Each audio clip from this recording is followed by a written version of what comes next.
നാം മാസപ്പെടുമാറാകട്ടെ. ഇന്ന് മീറ്റിംഗിലേക്ക് കടന്നു വന്നിരിക്കുന്ന ഓരോരുത്തരെയും സ്വാഗതം ചെയ്തുകൊള്ളുന്നു. ശരിക്കും ഇത് നോർത്ത് കേരള സെക്ഷന്റെ ചിൽഡ്രൻസ് മിനിസ്ട്രിയുടെ ഭാഗമായിട്ടുള്ള VBS ട്രെയിനിങ്ങിന്റെ സൂം മീറ്റിംഗ് ആണ്.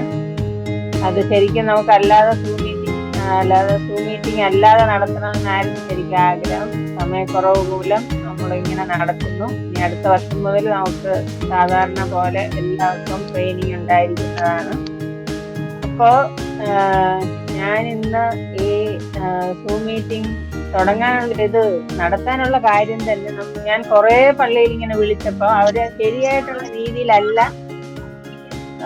മീറ്റിംഗ് എല്ലാം VBS നടത്തിക്കൊണ്ടിരിക്കുന്നത്. അത് ശരിക്കും അഡ്വന്റേജ് രീതിയിൽ, മറ്റുള്ളത് നമുക്കറിയാം ഒരുപാട് സഭാ വിഭാഗങ്ങൾക്ക് VBS ഉണ്ട്, എന്നാൽ അതുപോലെ ആവാനാണ് നമ്മൾ ശ്രമിച്ചുകൊണ്ടിരിക്കുന്നത്. എന്നാൽ നമ്മൾ അങ്ങനെയല്ല ആവേണ്ടത്. നമുക്ക് അഡ്വന്റിസ്റ്റുകാരാണ് ശരിക്കും VBS ആദ്യമായിട്ട് തുടങ്ങിയത്. അപ്പോൾ അതിൻ്റെതായ രീതിയിൽ നമ്മൾ VBS നടത്തേണ്ടത് വളരെയധികം ആവശ്യമാണ്. അപ്പൊ അതുകൊണ്ട് തന്നെ ആ ഒരു രീതി, നമ്മുടെ അഡ്വന്റിസ്റ്റ് VBSന്റെ രീതി നിങ്ങളെ മനസ്സിലാക്കി തരുവാൻ വേണ്ടിയിട്ടാണ് ഈ സൂം മീറ്റിംഗ് ഇപ്പൊ നടത്തുന്നത്. അതിന് വേണ്ടിയിട്ട് കടന്നു വന്നിരിക്കുന്ന ഓരോരുത്തരെയും പ്രത്യേകം സ്വാഗതം ചെയ്തുകൊള്ളുന്നു. നമ്മുടെ ഈ മീറ്റിംഗിന്റെ ആരംഭമായിട്ട് നമുക്ക് മിസ്സസ് ബീന പുരുഷോത്തമനൊത്ത് പ്രാർത്ഥിക്കും. സ്നേഹാനും മഹാകാരുണ്യവാനുമായ നല്ല ദൈവമേ, തിരുനാമത്തിന് നന്ദിയോടെ സ്തുതിക്കുന്നു, സ്തോത്രം ചെയ്യുന്നു.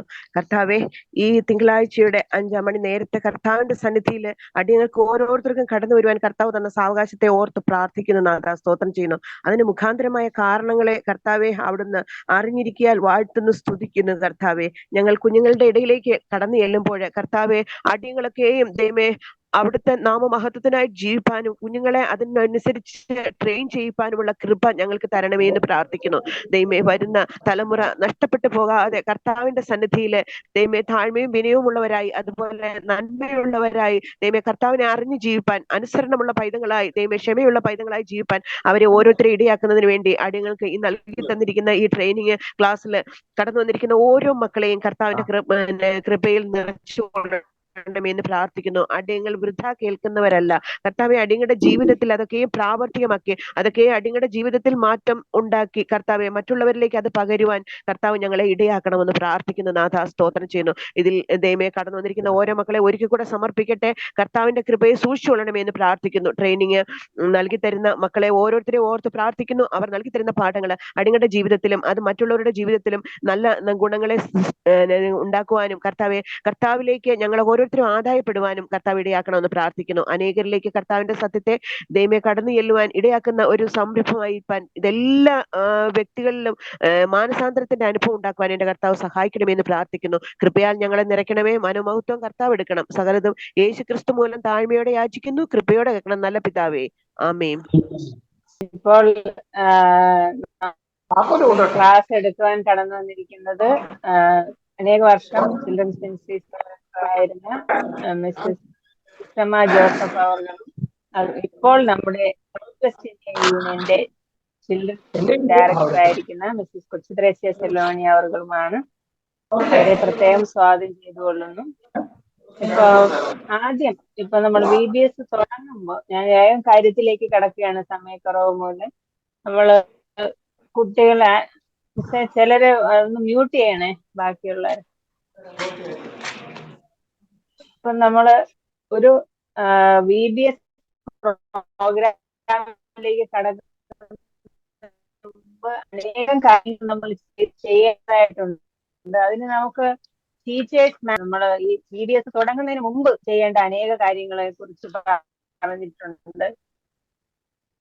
അതെല്ലാം നിങ്ങൾക്ക് എല്ലാവർക്കും ആ പുസ്തകം ലഭിച്ചു എന്ന് ഞാൻ കരുതുകയാണ്. എല്ലാ സെന്ററിലും ഓരോ പുസ്തകമെങ്കിലും നമ്മൾ എത്തിച്ചിട്ടുണ്ട്. അപ്പോൾ വളരെ നേരത്തെ തന്നെ ചെയ്യേണ്ടത് വളരെ ആവശ്യമാണ്. ആത്മീയമായി നമ്മൾ ഒരുങ്ങണം, നമ്മളെ സഭ ഒരുങ്ങണം, നമ്മുടെ കുട്ടികളെ ഒരുക്കണം. അതിനുവേണ്ടിയുള്ള സാമ്പത്തികം നമ്മൾ കണ്ടെത്തണം, അതിനുവേണ്ടിയുള്ള നോട്ടീസ് അടിക്കണം. മറ്റുള്ള സഭകളിലും VBS ഉണ്ട്, അതിനനുസരിച്ചുള്ള ഡേറ്റ് നമ്മൾ പ്ലാൻ ചെയ്യണം. അങ്ങനെ ഓരോരുത്തരെയും ഏത് കഥ പറയുന്നത് ആരാണ് നന്നായിട്ട് പറയുന്നത്, ആരാണ് നന്നായിട്ട് ഹെഡ് ടോക്ക് കൊടുക്കുന്നത്, ആരാണ് നന്നായിട്ട് ക്രാഫ്റ്റ് ചെയ്യുന്നത്, ഇതെല്ലാം നമ്മൾ നേരത്തെ കണ്ടുവയ്ക്കും. എന്നിട്ട് അതിൽ ഏറ്റവും ബെസ്റ്റ് ആൾക്കാരെയാണ് ശരിക്കും അതുപോലെ നമുക്ക് നമ്മുടെ സഭകളിൽ മാത്രമല്ല, നമുക്ക് ഏതെങ്കിലും ഒരു അനിയ കുട്ടികളുള്ള ഒരു കോളനിയോ ഒരു പ്രത്യേക ലൊക്കേഷനോ നമുക്ക് വേണമെങ്കിൽ തിരഞ്ഞെടുക്കാം. അങ്ങനെ തിരഞ്ഞെടുക്കുമ്പോൾ നമ്മുടെ സന്ദേശം, നമ്മുടെ യേശുവിന്റെ സ്നേഹത്തെ കുറിച്ചും ആ സന്ദേശവും അവിടേക്ക് എത്തിക്കുവാൻ നമുക്ക് സാധിക്കും. അതുപോലെ തന്നെ ഈ വെക്കേഷൻ ബൈബിൾ സ്കൂളിലുള്ള കുട്ടികളെ അവസാന ദിവസം നമുക്കറിയാം, എല്ലാവരെയും നമ്മുടെ ഒരു സഭ ആരാധനയോടുകൂടി അത് അവസാനിക്കുമ്പോൾ ആ സഭയുടെ ആരാധനയും ആ കുട്ടികൾക്ക് ലഭിക്കുകയും തുടർന്നും അടുത്ത ശബദിനും അവരെ പള്ളിയിൽ വരുവാൻ അവരെ പ്രോത്സാഹിപ്പിക്കുകയും ചെയ്യും. അങ്ങനെ വളരെ ഉത്തരവാദിത്വമുള്ള ഒരു കർത്തവ്യമാണ് ശരിക്കും നമ്മൾ ഈ VBSലൂടെ നാം ചെയ്യുന്നത്. ആരെങ്കിലും അത് VBS നടത്താൻ മടിച്ചു നിൽക്കുകയാണെങ്കിൽ, സഭയിൽ കുട്ടികൾ കുറവാണെന്ന് പറഞ്ഞ് മടിച്ചു നിൽക്കുകയാണെങ്കിൽ ഒരിക്കലും വിഷമിക്കേണ്ട. കുട്ടികളുള്ള ഒരു ഏരിയയിൽ നിങ്ങൾക്ക് അത് നടത്തുവാൻ സാധിക്കും. പുസ്തകവും അതിനുള്ള മറ്റു കാര്യങ്ങളും ഞങ്ങൾ ഇവിടുന്ന് തരുന്നതാണ്. സാമ്പത്തികമായി ബുദ്ധിമുട്ടുണ്ടെങ്കിലും അത് അറിയിച്ചു കഴിഞ്ഞാൽ അത് നമുക്ക് ഇവിടുന്ന് നിറവേറ്റി തരുവാൻ സാധിക്കും. അത് നിങ്ങൾക്ക് അത് നടത്തുവാനുള്ള ആ ഒരു സന്നദ്ധതയാണ് ഞങ്ങൾക്ക് ആവശ്യം. അതിന്റെ കുറവാണ് ഇപ്പോൾ തീർച്ചയായിട്ടും ഉള്ളത്. അപ്പോൾ ആദ്യമായി ഞാൻ നിങ്ങളോട് പറയാൻ ആഗ്രഹിക്കുന്നത്, ഒരു VBS നമ്മൾ നടത്തുമ്പോൾ ആദ്യമായിട്ട് VBS ഒരു അസംബ്ലി ഉണ്ട്. നമ്മൾ സ്കൂളിലെല്ലാം നമ്മൾ അസംബ്ലി കൂടും. അതുപോലെ തന്നെ എല്ലാവരും ഒരു ജനറൽ അസംബ്ലി ഉണ്ട്. ആ ജനറൽ അസംബ്ലിയിൽ ആദ്യം തന്നെ സോങ് സർവീസ്, ആദ്യം എല്ലാ കുട്ടികളും കൂടെ ചേർന്ന് കുറച്ചു പേര് മുന്നിൽ നിന്ന് പാട്ട് പാടും. അങ്ങനെ അനേകം പാട്ടുകൾ പാടും. പാടിക്കഴിഞ്ഞ് അപ്പോഴേക്കും എല്ലാവരും കൂടി വരും. അത് കഴിഞ്ഞ് നമ്മൾ അതിന്റെ ഫ്ലാഗ് ഡ്രിൽ എന്ന് പറയും. ഫ്ലാഗ് ഡ്രിൽ എന്ന് പറഞ്ഞാൽ അതിനകത്ത് നമ്മൾ 3 കുട്ടികളെ തിരഞ്ഞെടുക്കണം. ഈ 3 കുട്ടികളെ തിരഞ്ഞെടുക്കുമ്പോൾ ഒരു കുട്ടി ഇന്ത്യൻ ഫ്ലാഗും, അടുത്ത കുട്ടി ക്രിസ്ത്യൻ ഫ്ലാഗും, അടുത്തത് ബൈബിളും പിടിക്കണം. അപ്പോൾ ആദ്യത്തെ ഇന്ത്യൻ ഫ്ലാഗ് നമുക്കിപ്പോ മിസ് കാണിക്കും. നമുക്ക് എല്ലാവർക്കും അറിയാം ഇന്ത്യൻ ഫ്ലാഗ് എന്താണെന്ന്.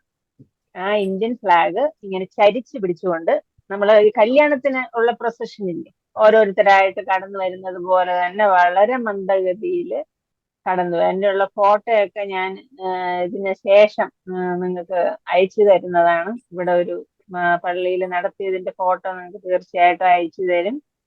അപ്പോൾ ആദ്യം തന്നെ ഒരു ഇന്ത്യൻ ഫ്ലാഗുമായിട്ട് ഒരു കുട്ടി ഇങ്ങനെ പോണം. ആ പോകുന്ന സമയത്ത് മ്യൂസിക് ആദ്യം സ്റ്റാർട്ട് ചെയ്യും. സൈഡിൽ ഇരിക്കുന്നവർ എഴുന്നേറ്റ് നിൽക്കും. അപ്പോഴാണ് ഈ കുട്ടി ആദ്യമായിട്ട് ഈ ഫ്ലാഗ് ഡ്രില്ലില് ആദ്യം ഈ കുട്ടി കടന്നു പോകും. ആ കുട്ടി കടന്നു പോയി കഴിഞ്ഞിട്ട് അതിന്റെ പുറകെ ബൈബിളുമായിട്ട് ഒരു കുട്ടി കടന്നു പോകും. അതിന്റെയും പുറകിലായിട്ട് നമ്മുടെ ക്രിസ്ത്യൻ ഫ്ലാഗുമായിട്ട് അടുത്ത കുട്ടിയും കടന്നു പോകും. അപ്പോൾ അതിന്റെ പടം കൊച്ചുറേസി മിസ് അവിടെ ഉണ്ടോ?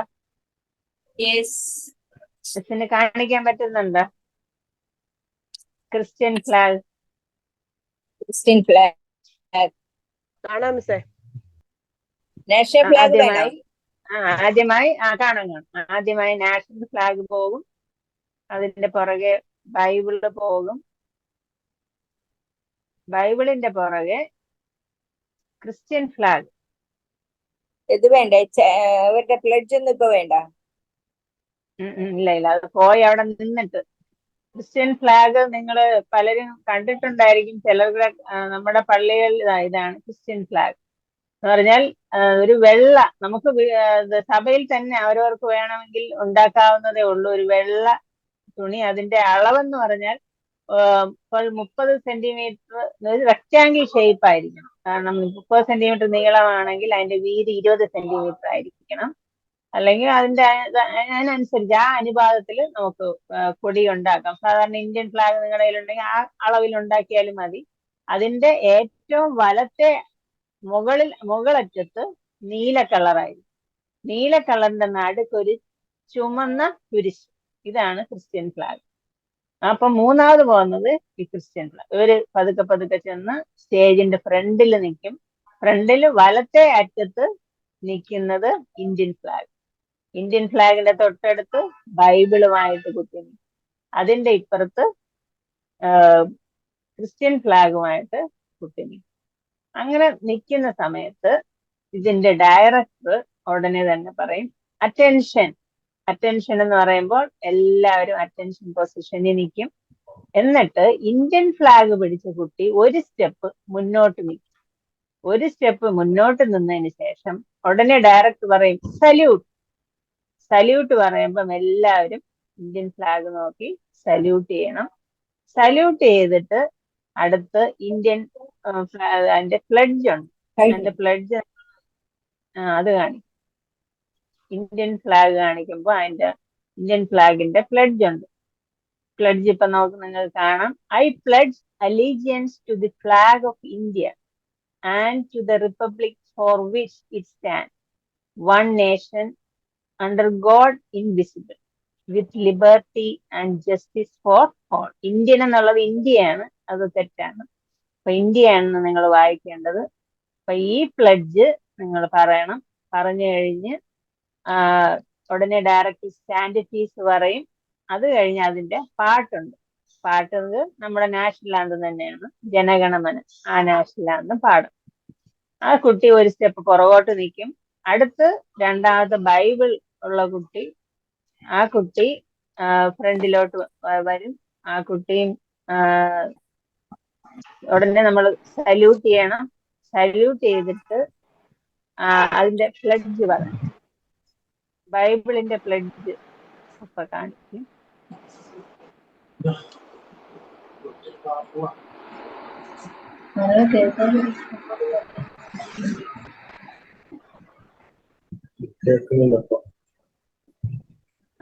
I pledge allegiance to the Bible, God's holy word. I will take it as a lamp unto my feet and a light unto my path, and hide its words in my heart that I may not sin against God. ഇതാണ് ബൈബിളിന്റെ pledge. ഉടനെ director സ്റ്റാൻഡറ്റീസ് പറയും. അതിന്റെ പാട്ടുണ്ട്. അതിന്റെ പാട്ട് ഇപ്പം കൊച്ചുറേസിമസ് പാടുന്നതായിരുന്നു. ചിലര് മ്യൂട്ട് ചെയ്തിട്ടില്ല, ഒന്ന് മ്യൂട്ട് ചെയ്യാം. ഏത് പാട്ടാ പാടുന്നത്? ബൈബിളിന്റെ BIBL. The BIBLE is there for me. I stand alone for the word of God. The BIBLE. The BIBLE is there's the book for me.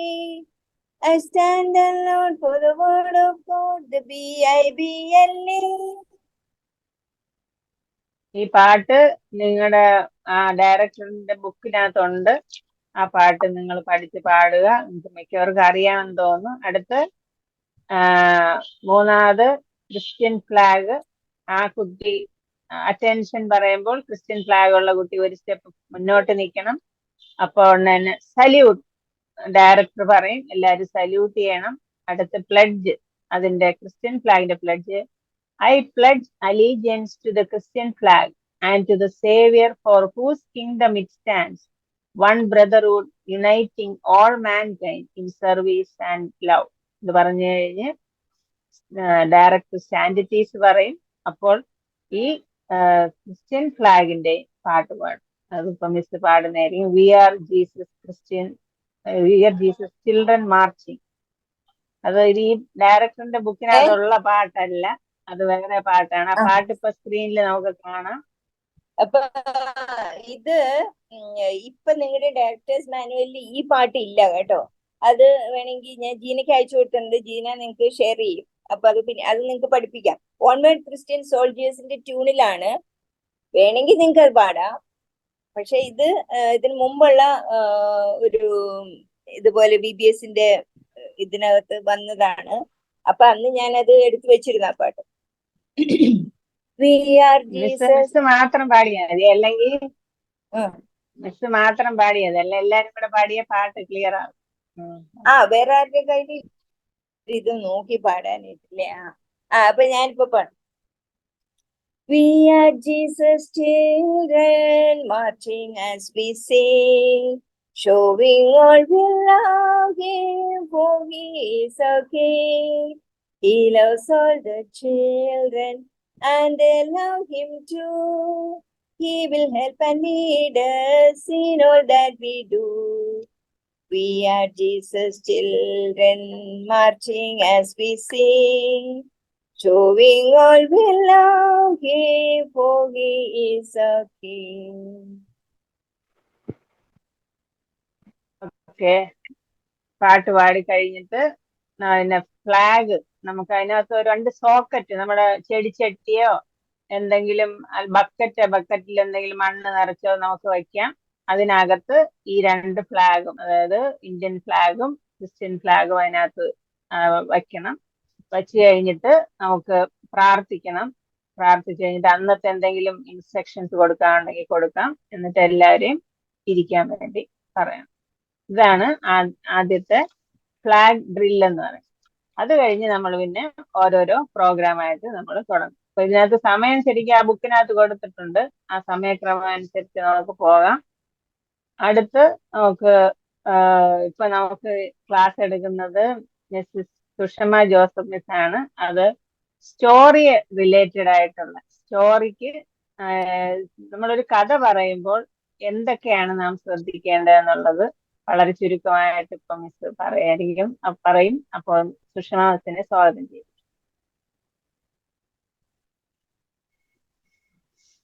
എല്ലാവർക്കും നമസ്കാരം. ഇപ്പൊ നമ്മൾ മാർച്ചിങ് ഒക്കെ കഴിഞ്ഞു, കുട്ടികളെല്ലാം കയറിയിരിക്കുകയാണ്.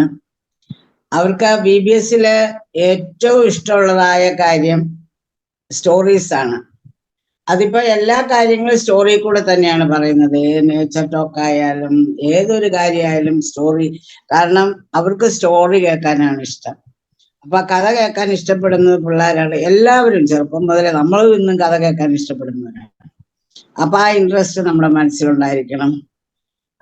അപ്പൊ അതുകൊണ്ട് ഈ സമയം ഞാനിത് എക്സ്പ്ലെയിൻ ചെയ്യുന്നതിന് മുമ്പ് women's ministry, south west India union women's ministry director Mrs Kochuthresia, അതുപോലെ തന്നെ section director Mrs Jeena Jose, then Beena Purushothaman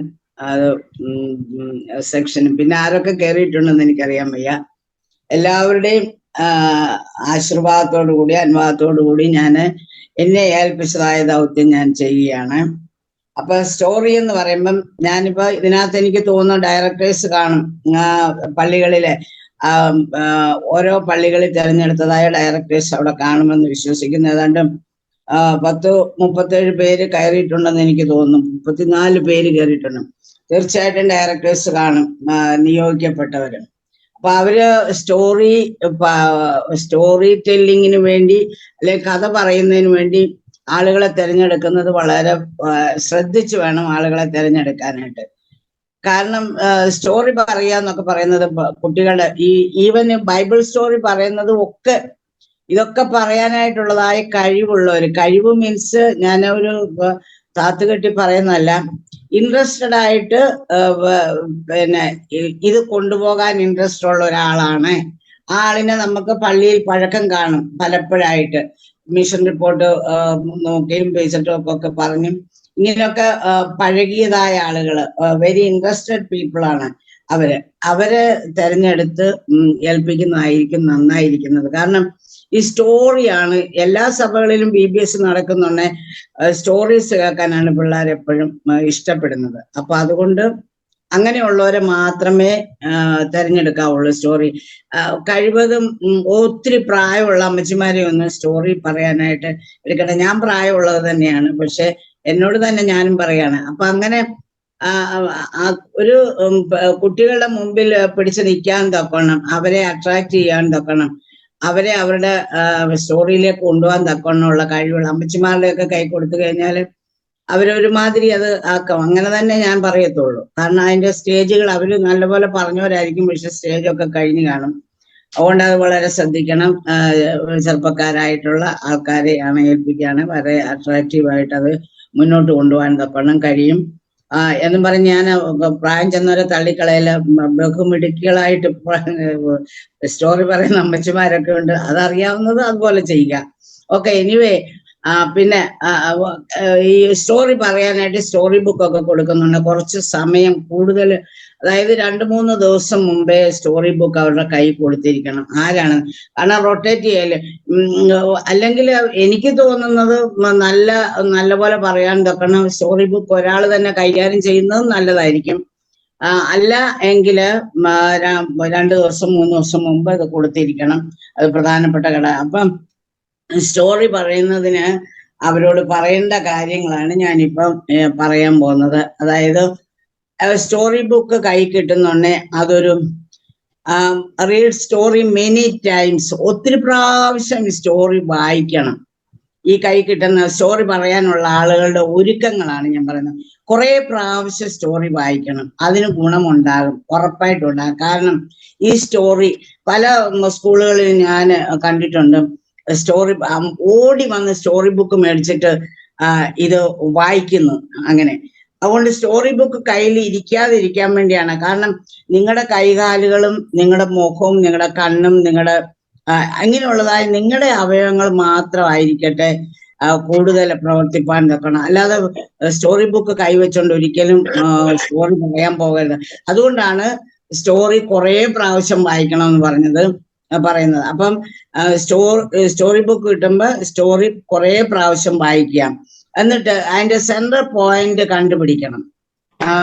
central point, അതിനകത്തൊരു സെൻട്രൽ പോയിന്റ് കാണും, അത് കണ്ടുപിടിക്കണം ഈ വായിക്കുന്ന കഥ പറയാൻ പോകുന്ന ആള്. പിന്നെ ഫുൾ സ്റ്റോറി ഗ്രാസ്പ് ചെയ്യണം. ഗ്രാസ്പ് ചെയ്യാന്ന് പറഞ്ഞാൽ ഉൾക്കൊണ്ടിരിക്കണം. എപ്പ ചോദിച്ചാലും വിത്തൗട്ട് ഹെൽപ്പ് ഓഫ് ബുക്ക് പറയാൻ തയ്യാറായിരിക്കണം. കാരണം അങ്ങനെ ഹൃദ്യസ്ഥമാക്കണം അത്. പിന്നെ സ്റ്റോറി പറയുന്നുണ്ടെ ഒരിക്കലും ഞാൻ പറഞ്ഞില്ലേ സ്റ്റോറി ബുക്ക് എടുക്കാനായിട്ട് ഇടവരുത്തരുത്, സ്റ്റോറി ബുക്ക് കൈവെക്കരുത്. അത് വളരെ ശ്രദ്ധിക്കേണ്ടതായുള്ള കാര്യമാണ്. സ്റ്റോറി ബുക്ക് കൈവെക്കരുത്. പിന്നെ എപ്പോഴായാലും ഈ ചിൽഡ്രൻ എന്ന് പറയുന്നത് നമുക്കറിയാം, അവരുടെ വയസ്സൊക്കെ നമുക്കറിയാം. ഈവൻ 3 വയസ്സ് തൊട്ട് വരുന്ന കുട്ടികൾ കാണും, 5 വയസ്സ് തൊട്ട് വരുന്ന കുട്ടികൾ കാണും, 15-ന് താഴെ ആയിരിക്കും മിക്കവാറും. അപ്പം എന്തായാലും ലളിതമായ ഭാഷ മാത്രമേ ഉപയോഗിക്കാവുള്ളൂ. വളരെ കട്ടിയുള്ള ഭാഷയൊന്നും ഉപയോഗിച്ചു കഴിഞ്ഞാൽ അതിന്റെ ശ്രദ്ധയൊക്കെ അങ്ങ് പോകും. കാരണം പരിചിതമായ ഭാഷ ഉപയോഗിക്കണം. നിയുക്തനായ പ്രസിഡന്റ്, നിയുക്തനായ ടീച്ചർ, ഇങ്ങനെ ഒന്നും പറയരുത്. കാരണം അങ്ങനെയുള്ള സാഹിത്യ ഭാഷകളൊന്നും ഉപയോഗിക്കരുത്. കാരണം കുഞ്ഞുങ്ങളാണ്, അവർക്ക് വളരെ അറിവുള്ള പിള്ളേരാണെങ്കിൽ പോലും സ്റ്റോറി പറയുന്നുണ്ട് സിമ്പിൾ ഭാഷ ഉപയോഗിക്കണം. അതാണ് അവർക്ക് ഇഷ്ടം, എന്നാലേ നിങ്ങളെ ശ്രദ്ധിക്കപ്പെടത്തുള്ളൂ. പിന്നെ പ്രേക്ഷകരുടെ ഈ ഇരിക്കുന്ന കുട്ടികളുടെ പ്രായം വളരെ പ്രധാനമാണ്, അത് ശ്രദ്ധിച്ചിരിക്കണം. കാരണം 5 വയസ്സ് ഉള്ള ഒരു കുട്ടിക്ക് 5+1 6 മിനിറ്റ് മാത്രമേ സ്റ്റോറി ശ്രദ്ധിക്കാൻ, അല്ലെ 4 വയസ്സുള്ള കുട്ടിക്ക് 5 മിനിറ്റ് മാത്രമേ സ്റ്റോറി ശ്രദ്ധിക്കാനുള്ള കഴിവുണ്ടായിരിക്കത്തുള്ളൂ. അപ്പൊ പ്രായം ഇപ്പൊ നമ്മൾ നടത്തുന്നുണ്ടെ 5 വയസ്സ് മുതൽ 15 വയസ്സ് വരെ. അപ്പൊ ഒരു ആവറേജ് കണക്കിൽ വേണം അതിന്റെ സമയം എടുക്കാനായിട്ട്. അപ്പൊ അത് വളരെ പ്രത്യേകമായിട്ട് ശ്രദ്ധിക്കണം. പിന്നെ നമുക്കറിയാവുന്ന ഈ സീരിയലൊക്കെ കാണുന്നതുകൊണ്ട് നമുക്കറിയാവുന്നതാ അടുത്ത നാളെ എന്താ നടക്കാൻ പോകുന്നുള്ള ജിജ്ഞാസ ജനിപ്പിക്കുമാറാണ് അവരെന്ത് ചെയ്യുന്നത്, അതിന്റെ ലിറിക്സ് ഉണ്ടാക്കി എടുത്തിരിക്കുന്നത്. അപ്പൊ അത് നമ്മൾ ഓർക്കണം. കാരണം കുട്ടി നമ്മൾ കഥ പറഞ്ഞു തുടങ്ങുന്നുണ്ടെങ്കിൽ കുട്ടി അടുത്ത എന്താണ് ആ സ്റ്റോറിയിൽ എന്താണ് വരാൻ പോകുന്നത്, അങ്ങനെ ജിജ്ഞാസ ജനിപ്പിക്കുമാറ് നമ്മൾ കഥ മുന്നോട്ട് കൊണ്ടുപോകണം. അല്ലാതെ ഒരിക്കലും ഒരിക്കലും ഇങ്ങനെ കഥ ഇപ്പം തീരും അങ്ങനെ ചിന്തിക്കരുത്. അടുത്ത എന്താണ്, അങ്ങനെ ജിജ്ഞാസ ജനിപ്പിക്കുക. അതാണ് സീരിയലും സിനിമയ്ക്കും ഒക്കെ ഉള്ളതായ പ്രത്യേകത. മനുഷ്യൻ കണ്ടിരിക്കാൻ കാരണം എന്താണ്, അവന്റെ മനസ്സിനെ മുന്നോട്ട് പിടിച്ചു വലിക്കുക, എന്താണ് അറിയാനുള്ള ആഗ്രഹം ഉണ്ടാക്കി എടുക്കുകയാണ്. പിന്നെ വേറൊരു കാര്യം കൂടാണ് അടുത്തത് പറയുന്നത്, കഥയിലുള്ള മോറൽ തോട്ട്സ് സ്വയം പറയാൻ ശ്രമിക്കരുത്. നമ്മൾ ചിലപ്പം തെറ്റാണ്, ഞാൻ ഒന്നും വിഷമിക്കരുത്, എന്നാലും ഞാൻ പറയാണ്, ചില പാസ്റ്റർമാർ അല്ലെ ചില പ്രസംഗിക്കാൻ കയറുന്നുണ്ടേ ഞാൻ പറയാൻ പോകുന്നത് ഇതാണ്, അങ്ങനെ ഒരിക്കലും പറയരുത്. നമുക്ക് ചിലപ്പം DC-ന്നോ പിന്നെ ഡിവിഷനിന്നോ യൂണിയനിന്നോ ഒക്കെ നമുക്ക് പ്രസംഗത്തിന് ഹെഡിങ് ഒക്കെ കിട്ടുമായിരിക്കും. പക്ഷെ ഒരിക്കലും പ്രസംഗിക്കാൻ കയറുമ്പോ ആ ഹെഡിങ് വെളിപ്പെടുത്തേണ്ട കാര്യമേ ഇല്ല. ഞാൻ ഇതാണ് പറയാൻ പോകുന്നത്. ചിലരൊക്കെ പറയുന്നത് ഞാൻ കേട്ടിട്ടുണ്ട്, അത് തെറ്റായിട്ടുള്ള ഒരു കാര്യമാണ്. നമ്മള് അതിന് സൗകര്യം അത് പറയാനുള്ള സൗകര്യം നമ്മൾ ഓട്ടോമാറ്റിക്കായിട്ട് അതിനകത്ത് വന്നിരിക്കും. അല്ല ഞാൻ ഇതാണ് പറയാൻ പോകുന്നത്, അല്ലെ ഞാൻ ഒരു കൊക്കനെ പറ്റിയാണ് ഇതൊന്നും പറയണ്ട, അതൊന്നും പറയരുത്. പിന്നെ കഥയിലുള്ള മോറൽ തോട്ട്സ് ഇതാണ് എന്നൊന്നും നമ്മൾ പറയണ്ട. നമ്മൾ കഥ പറഞ്ഞു വരുന്നുണ്ടേ അവരിൽ നിന്ന് ആ തോട്ട്, ഒരാൾ ഒരു തോട്ടായിരിക്കും പറയുന്നത്, അല്ലെങ്കിൽ അതിനകത്തുള്ളതായ മോറൽ തോട്ട്, അല്ലെങ്കിൽ അവർ പഠിച്ച എന്താന്ന് വെച്ചാൽ ഒരാൾ ഒന്നായിരിക്കും പറയുന്നത്, അത് തള്ളിക്കളയരുത്. അടുത്ത ആൾ വേറൊന്നായിരിക്കും പറയുന്നത്, അതും അവൻ മനസ്സിലാക്കിയ രീതിയിലാണ് അവൻ ആ തോട്ട്സ് അവന് ഗ്രാസ്പ് ചെയ്ത് വെച്ചിരിക്കുന്നത്. അപ്പൊ അത് അവരെ കൊണ്ട് തന്നെ പറയിക്കുന്ന രീതിയിലേക്ക് വേണം നമ്മുടെ കഥ കൊണ്ടുപോകാൻ. നമ്മള് ശരിയായിട്ട് കഥ പറയുകയാണെങ്കിൽ കുട്ടികളൊക്കെ അതിന്റെ എന്താണ് അതിനകത്ത് പഠിക്കാനുള്ളത്, അമ്മയും മകനുമായിട്ടുള്ളതായ സംഭാഷണത്തിൽ എന്താണ് പഠിക്കാൻ, എന്താണ് അതിനകത്ത്, അത് അവരുടെ ആ തോട്ട് അവർക്ക് കിട്ടിയിരിക്കും. അതുകൊണ്ട് നമ്മളായിരിക്കും ആ തോട്ട് പിന്നെ അവരെ പങ്കെടുപ്പിച്ചിട്ട് മോറൽ തോട്ട് എന്തായിരുന്നു എന്നുള്ളത് അവരെ കൊണ്ട് പറയിപ്പിക്കുന്ന രീതിയിൽ വേണം കഥ പറയാൻ തക്കണം. പിന്നെ കഥയ്ക്ക് മറ്റൊരു കാര്യം കൂടെ, ഇപ്പൊ അമേരിക്കക്കാരായിരിക്കും കഥ എഴുതുന്നത്, ആരെങ്കിലും ആയിക്കോട്ടെ കഥ എഴുതുന്നത്. പക്ഷെ പുസ്തകത്തിൽ നമുക്ക് കൊടുത്തിരിക്കുന്ന കഥയ്ക്ക് മാറ്റം വരുത്താൻ നമുക്ക് അധികാരമേ ഇല്ല. അത് പ്രത്യേകം ശ്രദ്ധിക്കേണ്ട കാര്യമാണ്. ഒരു കഥാകൃത്തിന്റെ കഥയ്ക്ക് മാറ്റം വരുത്തുവാൻ തരണം, അത് കുറ്റകരമായ ഒരു കാര്യമാണ്. അപ്പൊ തീർച്ചയായിട്ടും പുസ്തകത്തിൽ കൊടുത്തിരിക്കുന്ന കഥയ്ക്ക് ഒരിക്കലും മാറ്റം ഉണ്ടാകാൻ പാടില്ല, അത് പ്രത്യേകം ശ്രദ്ധിക്കണം. പക്ഷെ നമുക്കറിയാവുന്ന കാര്യങ്ങളാണ്, ബൈബിളിന്റെ എഴുത്തുകാർ പലരാണ്. പക്ഷെ അതിന്റെ സെൻട്രൽ അല്ലെങ്കിൽ അതിന്റെ ദാതാവ് ആരാണ്? പരിശുദ്ധാത്മാവാണ്, നമുക്കറിയാം. പക്ഷെ അവര് ആ പരിശുദ്ധാത്മാവ് പറഞ്ഞത് എന്താണെന്നോ അത് അവരുടെ ഭാഷയിൽ എഴുതിയിരിക്കുന്നു എന്ന് മാത്രമേ ഉള്ളൂ. പക്ഷെ തോട്ട് ഒരേ ഒരു വ്യക്തിയിൽ നിന്നും, അല്ലെ കർത്താവായ യേശുക്രിസ്തു പറഞ്ഞു കൊടുത്ത, അല്ലെങ്കിൽ പരിശുദ്ധാത്മാവ് ഉത്തേജിപ്പിച്ച് എഴുതിയ കാര്യം. അപ്പൊ ഒരിക്കലും ആ കഥയ്ക്ക് ഒരിക്കലും മാറ്റം വരാൻ പാടില്ല. കഥയ്ക്ക് നമ്മുടെ ഭാഷയ്ക്കോ നമ്മുടെ ആക്ഷനോ നമ്മുടെ അവതരണത്തിനോ മാറ്റം വരാം, അതിന് കുഴപ്പമില്ല. പക്ഷെ ആ കഥ അദ്ദേഹം എഴുതിയിരിക്കുന്ന കഥയെ മാനിക്കണം നമ്മൾ, ആ കഥയായിരിക്കണം നമ്മൾ പറയുന്നത്, ആ കഥയ്ക്ക് മാറ്റം വരാൻ പാടില്ല. പിന്നെ നമ്മൾ മറ്റൊരു കാര്യം കൂടെ സാധാരണഗതി നമ്മൾ ശരിക്കും അമേരിക്കക്കാര് അല്ലെങ്കിൽ ഫോറിൻ കൺട്രീസുമായിട്ട് നമുക്ക് നല്ല റിലേഷന് നമ്മുടെ സഭയ്ക്ക്. അപ്പൊ അതർ കൺട്രീസിലെ പിന്നെ കഥകളൊക്കെ നമ്മൾ ഇവിടെ കേരളത്തിൽ പ്രത്യേകിച്ച് നമ്മുടെ നാടൻ പള്ളികളില് നമ്മൾ കഥ അവതരിപ്പിക്കുമ്പോൾ നമ്മൾ ആ പശ്ചാത്തലം ഒന്ന് ഓർമ്മിപ്പിക്കണം. അമേരിക്കയിലുള്ള ഇവിടെയുള്ള കുട്ടിയോട് ഈ മാർച്ച് മാസത്തിൽ നമ്മൾ പറയാണ്, യോ അവന് ഭയങ്കര തണുപ്പായിട്ട് അവൻ കിടന്നു. നമ്മൾ ഈ കുട്ടി ഇവിടെ ആണെന്നും പറഞ്ഞാ പറയുന്നത്, പക്ഷെ അതല്ല, അവരെ പ്രത്യേകം ധരിപ്പിക്കണം, ഇത് അമേരിക്കയിൽ നടക്കുന്ന ഒരു കഥയാണ്. അപ്പൊ ആ അമേരിക്കയുടെ സിറ്റുവേഷൻ, അവരുടെ കാലാവസ്ഥ ഒക്കെ ഒരു പരിചയം നടത്തിക്കൊണ്ട് വേണം അതിനെ ഒന്ന് അവരെ മനസ്സിലാക്കി കൊടുത്തിട്ട് ആ കഥ അവതരിപ്പിക്കാൻ പാടുള്ളൂ. ഞാൻ പറയാൻ പോകുന്നത് ഞാൻ പറയാൻ പോകുന്ന അമേരിക്ക ഭയങ്കര തണുപ്പുള്ള സ്ഥലമാണ്. അവിടുത്തെ കുട്ടികൾ അങ്ങനെയാണ്. അപ്പൊ നിങ്ങളൊരു എൻസൈക്ലോപീഡിയയിലോ ഗൂഗിളിലോ ഒക്കെ നോക്കി അവിടുത്തെ സിറ്റുവേഷനെ കുറിച്ച് മനസ്സിലാക്കി കഴിഞ്ഞാൽ അത് പറഞ്ഞു കൊടുത്താൽ അവര് എവിടെ പോകും? നമ്മുടെ കഥ തുടങ്ങുമ്പോഴേ അവർ അമേരിക്കക്ക് പോയിരിക്കും. അപ്പൊ അല്ലാതെ അവിടുത്തെ അമേരിക്കയിലെ കുട്ടി ഇവിടെ പായി കിടന്ന് ഉറങ്ങുന്നെന്നും പറഞ്ഞുകൊണ്ട് ഒരിക്കലും നമ്മൾ ആ കഥ അവതരിപ്പിക്കാൻ ശ്രമിക്കരുത്. കാരണം ആ കുട്ടിയെ മനസ്സിലാക്കണം, ഇത് ഇന്നലത്തെയാണ് കഥ എന്ന് നേരത്തെ ഒന്ന് മനസ്സിലാക്കി കൊടുത്താൽ അവര് നമ്മളോടൊപ്പം തന്നെ അമേരിക്കക്ക് വന്നിരിക്കുക, അവിടെ നിന്ന് നമുക്ക് കഥ പറയാവുന്നതാണ്. പിന്നെ മറ്റൊരു കാര്യം എന്ന് പറയുന്നത് മുഖത്തെ എക്സ്പ്രഷൻ വളരെ പ്രധാനപ്പെട്ടതാണ്. അതാണ് ഞാൻ പറഞ്ഞത്. പിന്നെ ബോഡി ലാംഗ്വേജും നമ്മുടെ മുഖത്തെ എക്സ്പ്രഷനൊക്കെ, മുഖത്ത് ഒരു കുട്ടി കരയുന്നെങ്കിൽ ആ കുട്ടിയുടെ കരച്ചിൽ കാണിച്ചിരിക്കണം. പിന്നെ ആ കുട്ടി ഒച്ചത്തിലാ കരയുന്നെങ്കിൽ ആ സൗണ്ട് നിങ്ങൾ ഉണ്ടാക്കിയിരിക്കണം. അല്ലേ കുട്ടികൾ ആരും അട്രാക്ട് ചെയ്യത്തില്ല. അവൻ കരഞ്ഞു, ഇതിനകത്ത് എന്തെങ്കിലും അവനങ്ങ് കരഞ്ഞ് അവനങ്ങ് തളർന്ന് എന്ന് പറഞ്ഞ് നമ്മുടെ മുഖത്ത് എക്സ്പ്രഷൻ ഉണ്ടാക്കണം. ഇത് കാണുമ്പോഴേ കുട്ടികൾ നമ്മളിലേക്ക് അടുക്കത്തുള്ള അടുത്ത് എന്താണ്, ആ കുട്ടിക്ക് എന്താണ് പറ്റിയത് എന്നുള്ള അവര് ശ്രദ്ധിക്കത്തുള്ളൂ. അപ്പം മുഖത്തെ എക്സ്പ്രഷന് ശരിക്കും നമ്മൾ ഒരു അഭിനേതാവായി തീർക്കണം. കഥ പറയുമ്പോൾ അഭിനേതാവായിരിക്കാം, മിമിക്രി ആയിരിക്കാം, പിന്നെ മൃഗങ്ങളുടെ ശബ്ദം ഉണ്ടാക്കാനുള്ളതായ ശ്രമം നമ്മളിൽ ഉണ്ടാകണം. അതായത് ആ കഥയുടെ സിറ്റുവേഷൻ അനുസരിച്ച് എന്തൊക്കെ നടക്കേണ്ടതായിട്ടുണ്ട്, നമ്മുടെ മുഖത്തിന് വ്യത്യാസം വരുത്തുന്നതായിട്ട്. പിന്നെ മറ്റൊരു കാര്യം, മുഖത്തെ കാര്യവും ബോഡി ലാംഗ്വേജ് ഒരിക്കലും ഒരിടത്ത് നിന്നും, ഈവൻ പ്രസംഗം പോലും പ്രസംഗ പീഠത്തിൽ നിന്ന് അനങ്ങാതെ നിന്ന് പ്രസംഗിച്ചു കഴിഞ്ഞാൽ ഓഡിയൻസ് എന്ത് ചെയ്യും? ഉറങ്ങും, ഉറപ്പാ. എത്ര സ്പിരിച്വൽ ആയിട്ടുള്ളതായ കാര്യമാണ്. സ്വല്പം മൊമെന്റ് നമുക്ക് കിട്ടണം, ഇങ്ങനെ അങ്ങോട്ടോ ഇങ്ങോട്ടോ മാറണം, കാരണം ശ്രദ്ധ പറ്റണം നമ്മള്.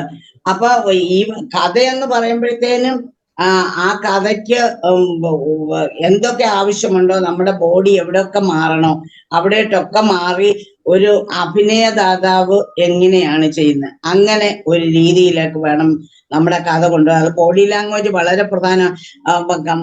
ഡാൻസ്, ഞാൻ 10 വയസ്സൊക്കെ ഉള്ളപ്പം മദാമ്മമാരെ വന്ന് ക്ലാസ് എടുത്ത് ഞാൻ ഓർക്കുന്നുണ്ട്, BBS ക്ലാസ് എടുത്തത്. അപ്പൊ അവര് ഡാൻസ് കളിക്കുന്ന കണ്ടപ്പോ നമ്മളൊക്കെ അന്നങ്ങ് ചിരിച്ചു. പക്ഷെ അത് മറക്കാൻ പറ്റുന്നില്ല, കാരണം ഫ്രോക്കൊക്കെ ഇട്ടുണ്ട് അവര് വന്നിരിക്കുന്നത്. അപ്പൊ ഇങ്ങനെ ചലനമൊക്കെ കാണിച്ചപ്പോഴത്തേനും നമ്മൾ ചിരിച്ചു. പക്ഷെ അത് ആവശ്യമായിരുന്നു, അതുകൊണ്ടാണ്. കാരണം അതുകൊണ്ട് ആ സിംഹം കുട്ടിയെ ഓടിക്കുന്നത്, ഇങ്ങനെയുള്ള കഥകളൊക്കെ പറഞ്ഞപ്പോഴത്തേനുണ്ടല്ലോ നമുക്കത് കാണുന്നത് പോലെ നമുക്ക് തോന്നി. അതാണ് ഏറ്റവും പ്രധാനപ്പെട്ട കാര്യം. പറയുന്ന ആള് സ്വന്തമായി, അതിനെ ഞാൻ പറഞ്ഞ പല പ്രാവശ്യം നിങ്ങൾക്ക് കഥ മാറ്റാതെ ഈ കഥ എന്റേതാക്കിക്കൊണ്ട് അത് സ്വന്തം കഥയാണ് ഈ കുട്ടികളുടെ മുൻപിൽ പറയുന്നുള്ള ഒരു ഭാവത്തോടു കൂടി, എന്ന് പറഞ്ഞാൽ അത് കാണാപ്പാഠം പഠിച്ച് അതിന്റെ അന്തസ്സത്ത് മനസ്സിലാക്കിയിട്ട് നമ്മുടെ ലാംഗ്വേജിൽ അത് ഇംപ്ലിമെന്റ് ചെയ്യുകയാണ് കാണിക്കുന്നത്. അപ്പൊ നമ്മുടെ കഥയായിട്ട് തന്നെ സ്വന്തമായിട്ട് പറയുന്നതാണെന്ന് തോന്നുമാറ് കഥ മുന്നോട്ട് കൊണ്ടുപോകണം. പിന്നെ സംഭാഷണം ഒരിക്കലും സംഭാഷണം എന്ന് പറയുന്ന വളരെ പ്രധാന, കഥയ്ക്കകത്തുള്ള സംഭാഷണം എന്ന് പറയുന്നത്. ഇപ്പൊ ഒരു കുട്ടി ഒരു സിംഹത്തിനോട് സംസാരിക്കാം, അല്ലെങ്കിൽ ഒരു എലിയ സിംഹത്തിനോട് സംസാരിക്കുകയാണ്. പിന്നെ അങ്ങ് മഹാരാജാവല്ലേ, അങ്ങ് എന്നെ വിഴുങ്ങിയിട്ട് എന്ത് നേട്ടം എന്ന് എലി പിന്നെ സിംഹത്തിനോട് ചോദിക്കുന്ന ഒരു കഥ നമുക്ക് എല്ലാവർക്കും അറിയാവുന്നതാണ്. അപ്പൊ ആ സംഭാഷണം എലി സിംഹത്തിനോട് ചോദിച്ചു എന്നും പറഞ്ഞ് നിങ്ങൾ പറയുന്നതിനേക്കാൾ നല്ലത് കുഞ്ഞെലി ചെന്ന് അവൻ ചോദിക്കുകയാണ്, അങ്ങ് മഹാരാജാവേ, അങ്ങ് ഈ നാടിന്റെ ഈ കാടിന്റെ രാജാവല്ലേ, എന്നെ ഈ ചെറിയ ജീവിയായി എന്നെ എന്ന് വിഴുങ്ങിയിട്ട് അങ്ങേക്ക് എന്ത് നേട്ടമാണുള്ളത്? അതായത് സംഭാഷണം ഒരിക്കലും വ്യത്യാസമില്ലാതെ ആ കുട്ടികളോട് ആ സംഭാഷണം പറയാം. കാരണം കഥാകൃത്ത് എഫക്റ്റ് വരാൻ വേണ്ടിയാണ് ആ സംഭാഷണം അതിനകത്ത് കൂട്ടിച്ചേർത്തിരിക്കുന്നത്. അതുകൊണ്ട് ആ സംഭാഷണം നമ്മുടെ സംഭാഷണമാക്കാതെ അത് അതിനകത്തുള്ള സംഭാഷണം തന്നെ വളരെ ആക്ഷനോടും എക്സ്പ്രഷൻ എങ്ങനെ കൊടുക്കണമോ ആ എക്സ്പ്രസ് ചെയ്തുകൊണ്ട് അതേ രീതിയിൽ തന്നെ ആ സംഭാഷണം പറയണം. അത് നല്ലതായിരിക്കും. പിന്നെ ഏത് കഥ പറഞ്ഞാലും നെഗറ്റീവ് ആറ്റിറ്റ്യൂഡ് കുട്ടിക്ക് ഉണ്ടാകുവാൻ ഇടയാക്കരുത്. ഏതൊരു കഥയ്ക്കും പോസിറ്റീവ് ആറ്റിറ്റ്യൂഡ് ഉണ്ടാകണം. കുട്ടി ഇങ്ങനെ വിഷമിച്ച് വീട്ടിൽ പോകാനും രാത്രിയോളം കിടന്ന് വിഷമിക്കാനും രാത്രിയോളം കിടന്ന് ഓർക്കാനും ഒന്നും സങ്കടം വരുന്ന രീതിയിൽ, അതായത് നെഗറ്റീവായിട്ടുള്ളതായ ഒരു ഫീലിംഗ് ആ കുഞ്ഞുങ്ങൾക്ക് ആർക്കും ഉണ്ടാകാനിടയാക്കാതെ പോസിറ്റീവ് ഫീലിംഗിൽ തന്നെ വേണം കഥ തീർത്തുകൊണ്ട് പോകാൻ. പിന്നെ അതുപോലെ തന്നെ ഞാൻ പറഞ്ഞല്ലോ, വലിയൊരു കഥയായിരിക്കും തന്നിരിക്കുന്നത്. പക്ഷെ കുട്ടികൾക്ക് എത്രമാത്രം ശ്രദ്ധിക്കാൻ പറ്റുമോ, 4 വയസ്സുള്ള കുഞ്ഞിനും 1 മിനിറ്റും കൂടെ പറ്റത്തുള്ളൂ. 5 മിനിറ്റ് നിർത്തത്തക്ക രീതിയിൽ എന്ന് പറഞ്ഞാൽ ഷോർട്ട് ആക്കണം. പക്ഷെ ഒന്നും ഒഴിവാക്കരുത്. പിന്നെ അതുപോലെ തന്നെ വേറൊരു കാര്യം എന്ന് പറയുന്നത്, കേട്ടിട്ടില്ലാത്തതും കണ്ടിട്ടില്ലാത്തതുമായ ഏതെങ്കിലും ഒരു വസ്തു അതിനകത്തുണ്ടെങ്കിൽ അത് പരിചയപ്പെടുത്തണം. നമുക്കറിയാവുന്ന കാര്യമാണ്, സ്കൂളിലൊക്കെ പിന്നെ ഒരു എന്തെങ്കിലുമൊക്കെ പഠിപ്പിക്കാനായിട്ടും കുറെ പ്രോപ്പർട്ടീസ് കൊണ്ടുവരും. കാരണം കുട്ടികൾക്ക് പരിചയമുള്ള പ്രോപ്പർട്ടീസ് കാണിക്കുകയാണെങ്കിൽ അവർക്ക് പെട്ടെന്ന് മനസ്സിലാകും. അപ്പൊ ആ കഥയ്ക്ക് അനുയോജ്യമായിട്ടുള്ളതായ ഇപ്പൊ ഒരു പൂ കാണിക്കണമെങ്കിൽ റോസാപ്പൂ കൊണ്ടുവന്ന് കൊടുത്തു എന്ന് പറയുന്നുണ്ടെ അതിന് പകരം നമ്മൾ റോസാപ്പൂ കാണിക്കുകയാണെങ്കിൽ കൊണ്ടു കൊടുക്കുക, അങ്ങനെ അത് കാണിക്കുക. അങ്ങനെ കുട്ടിക്ക് പരിചയമുള്ളതായ വാക്കുകളിലേക്ക്, കുട്ടിക്ക് പരിചയമുള്ളതായ സീനുകളിലേക്ക്, പരിചയമുള്ളതായ പ്രോപ്പർട്ടീസിലേക്ക് വരത്തക്ക രീതിയിൽ നമ്മൾ അങ്ങനെ കളക്ട് ചെയ്ത് കുറെ കൊണ്ടുവരുന്നത് നന്നായിരിക്കും. പിന്നെ അതുപോലെ തന്നെ നമുക്കിപ്പം ബൈബിൾ സ്റ്റോറി പഠിപ്പിക്കുമ്പോഴാണെങ്കിൽ നമ്മൾ പറയും ഗോഡ് മെയ്ഡ് എവറിതിങ്. കുട്ടി ശ്രദ്ധിച്ചണമെന്ന് നിങ്ങൾക്ക് നിർബന്ധിക്കാൻ പറ്റത്തില്ല. അതേസമയം കുട്ടി ശ്രദ്ധിക്കും. എങ്ങനെ ശ്രദ്ധിക്കുന്നറിയാം? God made grass, God made apples, God made water, God made ഇങ്ങനെ സ്പെസിഫൈ ചെയ്യണം ഓരോന്നും. കാരണം കഥയ്ക്ക് ഇങ്ങനെ റിപ്പീറ്റ് ചെയ്യുന്ന അതിനിടെ പറയണം God made Johnny, God made Nancy, ഇങ്ങനെ പറയുന്നുണ്ട്. ഭയങ്കര അട്രാക്ഷൻ അവരിൽ നിന്ന് നമുക്ക് ഉണ്ടാകും. അത് നമ്മളെ കണ്ടറിയേണ്ട കാര്യങ്ങളാണ്. കാരണം അവസാനം പറഞ്ഞു കുഴപ്പമില്ല, പക്ഷെ ആദ്യം കയറി പറഞ്ഞു ഒറ്റ പറച്ചില് ഗോഡ് മെയ്ഡ് എവറി, അല്ലെ ദൈവം എല്ലാം സൃഷ്ടിച്ചു. എന്താ എല്ലാം? അപ്പൊ അവൻ ചോദിക്കും ചിലപ്പോ ഇതാര് സൃഷ്ടിച്ച, ഇതാര് സൃഷ്ടിച്ച? അതിലും നല്ലത് ഗോഡ് മെയ്ഡ് ഇങ്ങനെ ഓരോന്ന് പറയുക. കുറച്ച് സമയം എടുത്താലും പെട്ടെന്ന് പറഞ്ഞ് നമുക്ക് പോകാം. അതിനിടയിൽ അവരെ കൂടെ സ്പെസിഫൈ ചെയ്യുകയാണെങ്കിലുണ്ടല്ലോ അവർക്ക് വളരെ സന്തോഷമായിരിക്കും.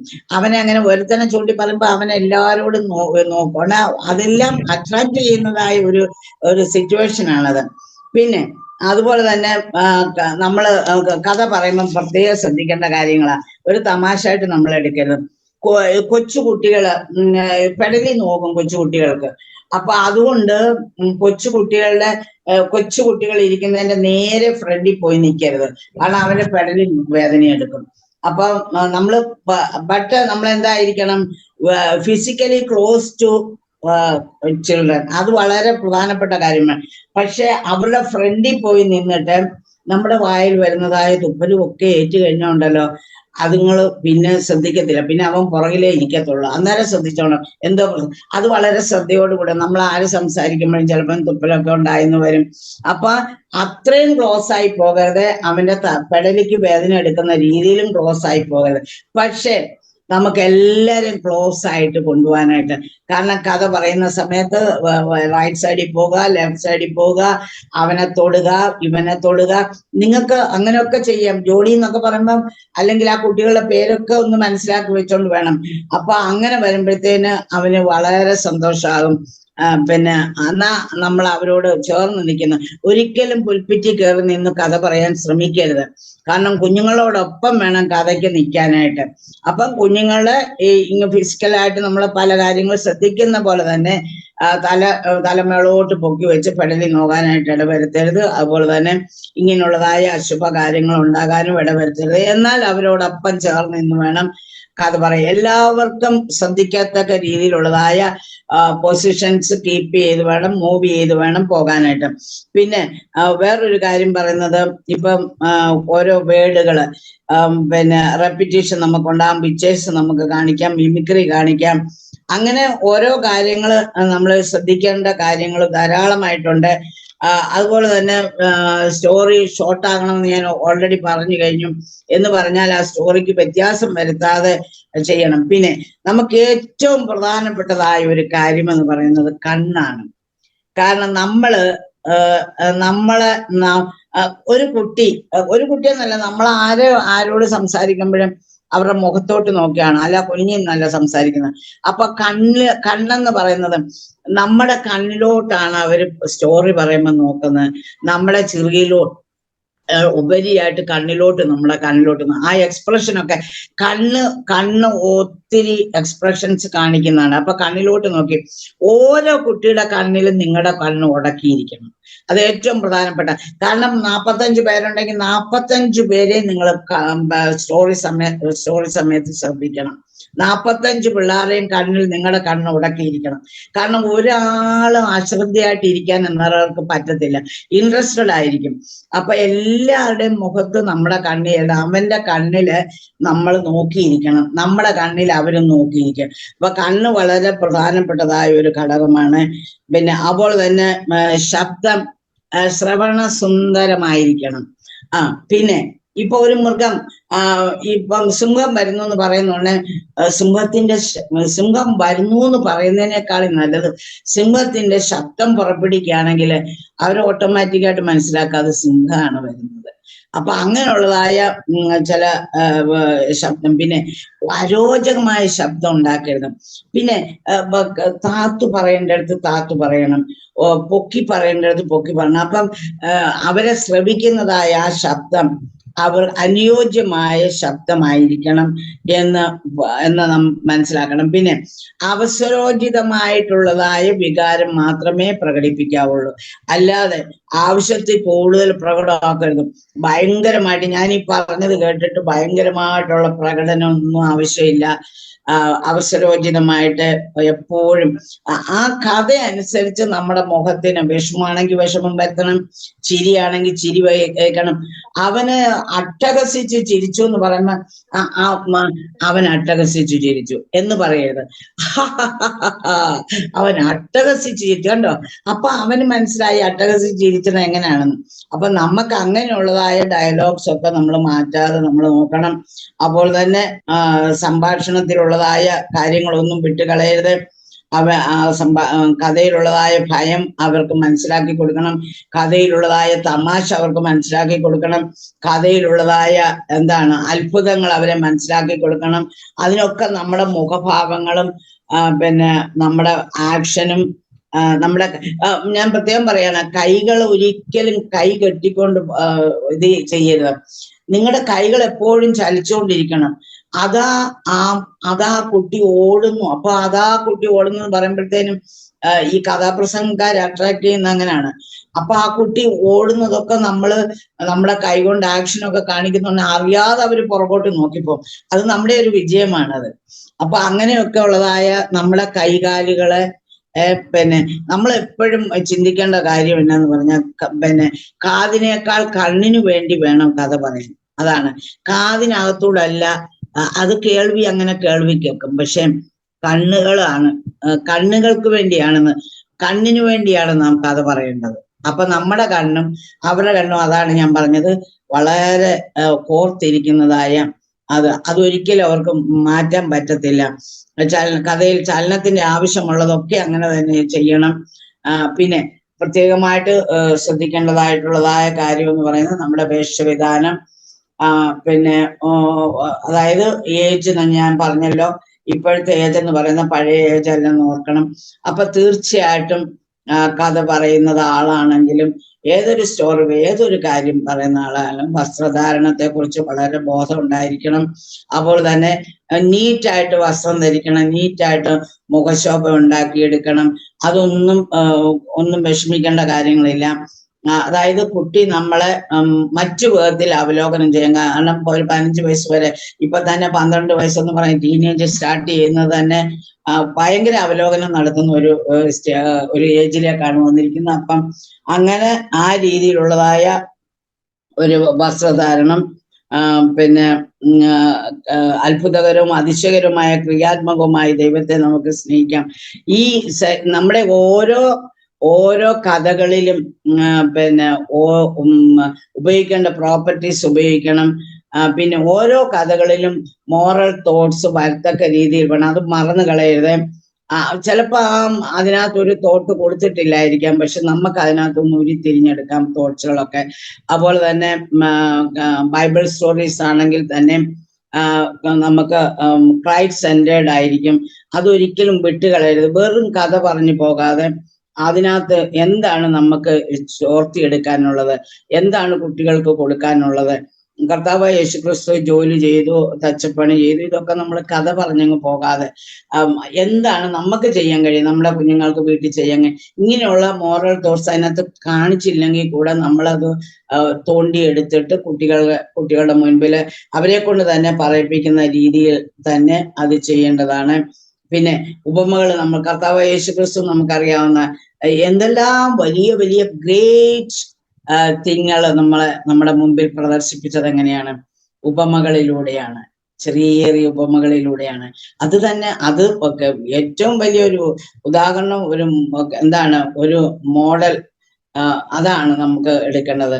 നമ്മളിങ്ങനെ ഓരോ കാര്യങ്ങൾ പറയുമ്പോഴും നമ്മുടേതായിട്ടുള്ളതായ കൂട്ടിച്ചേർക്ക, കഥയ്ക്ക് വ്യത്യാസം വരുത്താതെ നമുക്ക് ചേർക്കാവുന്നതായ സെൻട്രൽ പോയിന്റുകളൊക്കെ കാണും. തീർച്ചയായിട്ടും അങ്ങനെയുള്ള ഒരു നല്ല അനുഭവത്തിലൂടെ എന്തായിരുന്നാലും കഥയെ ശ്രദ്ധിപ്പാൻ തക്കണം. കഥ പറഞ്ഞ് നിങ്ങൾ വിചാരിക്കും ഞാൻ ഈ പറയുന്ന എന്താണ് പറയുന്നത്. നിങ്ങൾ കഥ പറയുന്നതിന് മുമ്പേ പ്ലീസ് കണ്ണാടിയുടെ മുൻപിൽ നിന്ന് ഈ ഭാഗങ്ങളൊക്കെ എനിക്ക് എങ്ങനെ കുട്ടികളെ മനസ്സിലാക്കി കൊടുക്കാമെന്നൊന്ന് അഭിനയിച്ച് നോക്ക്.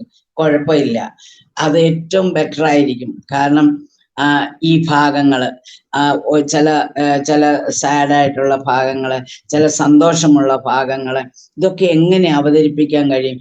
ഒരു ഉമ പോലെ നിന്ന് കഥ പറയരുത്. പുസ്തകം ഒരിക്കലും കയ്യിലെടുക്കരുത്.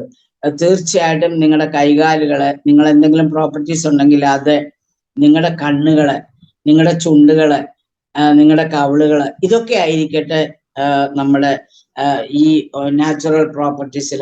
അതൊക്കെ ചലനം കാണിക്കുന്ന രീതിയിൽ മാത്രം അതൊക്കെ ചലിപ്പിക്കണം. അങ്ങനെ ഉണ്ടെങ്കിൽ മാത്രമേ കുട്ടികളുടെ അട്രാക്ഷൻ നമുക്ക് പഠിച്ചു പറ്റാനും. ഈ ടീച്ചർ മാത്രം ഞങ്ങൾക്ക് കഥ പറഞ്ഞാൽ മതിയെന്ന് പറഞ്ഞതായ സ്കൂളുകളുണ്ട്. അത് ഞാൻ കുറെ പ്രായമുള്ള ആളാണ്, എനിക്കറിയാവുന്ന കാര്യങ്ങളാണ്. ഈ ടീച്ചർ കഥ പറഞ്ഞാൽ മതി എന്ന് പറയും. അപ്പൊ ഈ ടീച്ചർ കഥ പറഞ്ഞാൽ മതി എന്ന് കുട്ടികൾ പറയത്തക്ക രീതിയിലുള്ള ഒരു നല്ല സ്റ്റോറി ടെല്ലറായിട്ട് തീരട്ടെ എന്ന പ്രാർത്ഥനയോടുകൂടെ ഞാൻ എൻ്റെ ക്ലാസ് അവസാനിപ്പിച്ചു.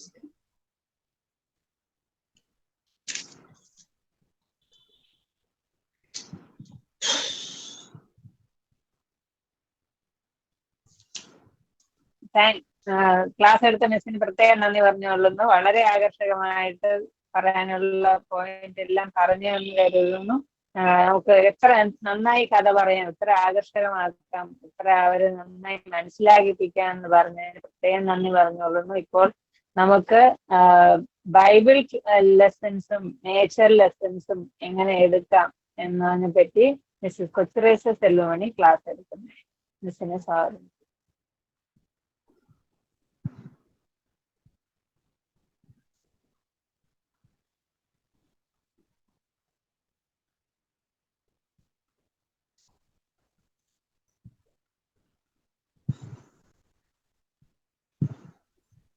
ദൈവനാമത്തിന് മഹത്വം ഉണ്ടാകട്ടെ. എല്ലാവർക്കും എന്നെ കേൾക്കാമെന്ന് ഞാൻ വിശ്വസിക്കുന്നു. നമ്മുടെ വെക്കേഷൻ ബൈബിൾ സ്കൂളിന്റെ അല്ലെ VBSന്റെ ഏറ്റവും പ്രധാനപ്പെട്ട ഒരു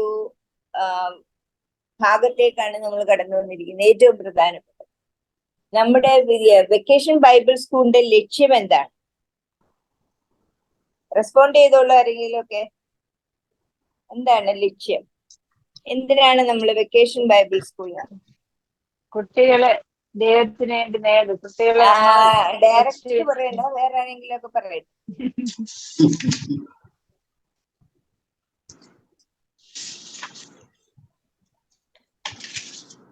കിട്ടിയിട്ടില്ല.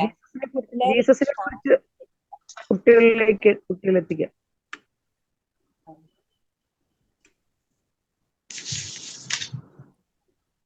ഓക്കെ,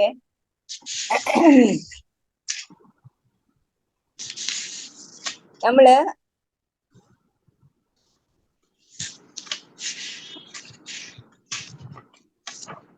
ഈ പുസ്തകം ആരുടെ കയ്യിൽ കിട്ടിയിട്ടുണ്ടോ? ഈ ഇരിക്കുന്നവരിൽ ആർക്കെങ്കിലും ഇന്ന് ഇതിൽ ജോയിൻ ചെയ്തവരില് കിട്ടിയിട്ടുണ്ടോ? എൻ്റെ ഉണ്ട്. ഓക്കെ, എന്റെ പേരാണ് ടീച്ചേഴ്സ് മാനുവൽ. ഇത് നിങ്ങളാണ് അവിടുത്തെ BBSന്റെ ലീഡറെങ്കിൽ ഈ ബുക്ക് നല്ലതായിട്ട് വായിക്കണം. എന്തെങ്കിലും സംശയം മനസ്സിലാകാത്തതുണ്ടെങ്കിൽ പറയാ, ചോദിക്കാം നിങ്ങൾ. അപ്പൊ നമ്മളത് പറഞ്ഞു തരുന്നതായിരിക്കും. ഇനി VBS എന്താണ്? VBS എന്താണ്?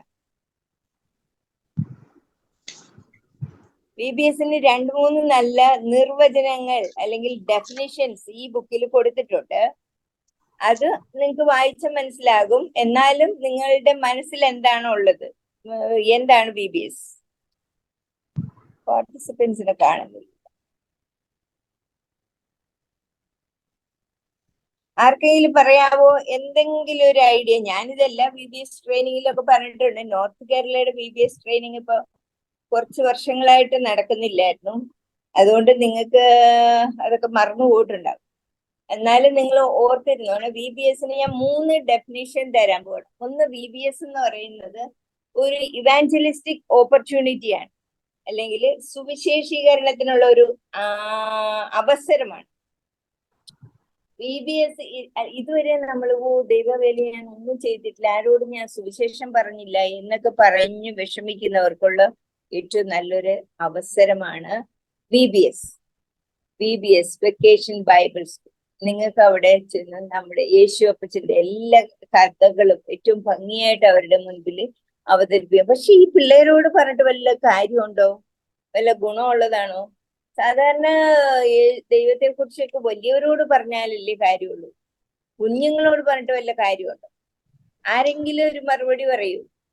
കുഞ്ഞുങ്ങളോട് വലിയ നിങ്ങളെ ടീച്ചേഴ്സ് ഒന്നും പറയണ്ട, അല്ലാത്തവര് കുഞ്ഞുങ്ങളോട് ഡയറക്ടേഴ്സും പറയണ്ട, അല്ലാത്തവര് പറയട്ടെ. കുഞ്ഞുങ്ങളോട് പറഞ്ഞിട്ട് എന്തെങ്കിലും കാര്യമുണ്ടോ?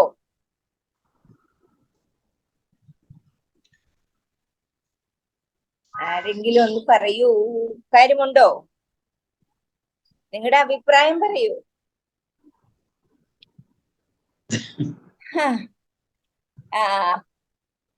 കുഞ്ഞുങ്ങൾ ആണ് ഏറ്റവും നല്ല പ്രായം. ഏറ്റവും നല്ല പ്രായം എന്ന് പറയുന്നത് ഇതാണ്, 12 വയസ്സിൽ. 12 വയസ്സെന്ന് പറഞ്ഞ ഒരു വലിയ ഒരു ടേണിംഗ് പോയിന്റ് ആണ്. അവരുടെ ജീവിതത്തിൽ ഒരു ടേണിംഗ് പോയിന്റ് നടക്കാൻ പോകുന്ന സമയമാണ് 12 വയസ്സ് കഴിഞ്ഞ് പിന്നത്തെ വയസ്സ് എത്രയാണ്? ടീനേജ്. 13, 13, 14, 15 അങ്ങനെ ടീൻ പ്രായത്തിലേക്ക് അവർ കിടക്കാൻ, ടീനേജേഴ്സ് ആകും. മലയാളത്തിൽ പറഞ്ഞ കൗമാരത്തിലേക്ക് അവർ കിടക്കും. ബാല്യം എന്ന് പറയുന്ന 12 വയസ്സ് വരെയാണ്. ഈ യഹൂദ പാരമ്പര്യത്തിൽ 12 വയസ്സ് എന്ന് പറഞ്ഞാൽ ഒരു പ്രധാനപ്പെട്ട ഒരു വർഷമാണ് അവരുടെ. യഹൂദ മെയിൽ ആൺ പ്രജകളിലെല്ലാം 12 വയസ്സെന്ന് പറയുന്ന അവര് പിന്നെ ന്യായപ്രമാണത്തിന്റെ പുത്രന്മാർ എന്നാണ് അവരറിയപ്പെടുന്നത്, അല്ലെങ്കിൽ ദൈവത്തിന്റെ പുത്രന്മാർ എന്നാണ് അറിയപ്പെടുന്നത്. മിസ്സസ് വൈറ്റ് യുഗങ്ങളുടെ പ്രത്യാശ എന്ന പുസ്തകത്തിൽ എഴുതിയിരിക്കുന്നു. 12 വയസ്സ് ഏറ്റവും ഭയങ്കര പ്രധാനപ്പെട്ട ഒരു വയസ്സാണ്. മോശയ്ക്ക് എത്ര മോശയുടെ അമ്മയ്ക്ക് മോശയെ പരിശീലിപ്പിക്കാൻ എത്ര വയസ്സ് വരെ സാധിച്ചു എന്നറിയാവൂ? 12 വയസ്സ് വരെ. 12 വയസ്സ് വരെയാണ് മോശയെ പഠിപ്പിക്കാനായിട്ട്, അല്ലെങ്കിൽ മോശയ്ക്ക് പരിശീലനം കൊടുക്കാൻ അവർക്ക് സാധിച്ചത്. മോശയുടെ അമ്മയ്ക്ക് 12 വയസ്സ്.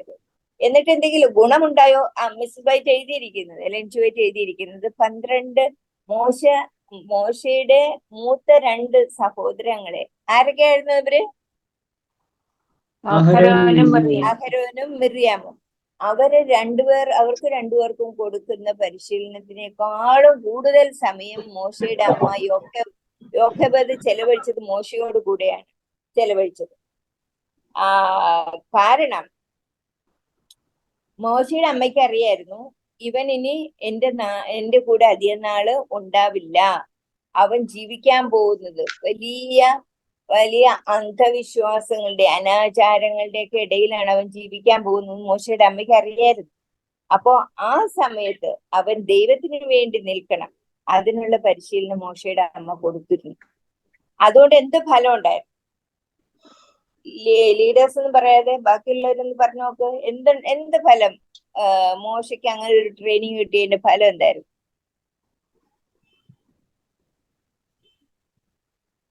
ആരും കേൾക്കുന്നില്ലേ? പിന്നെ മാത്രമുള്ള ഒരാളില്ലേ ഇവിടെ?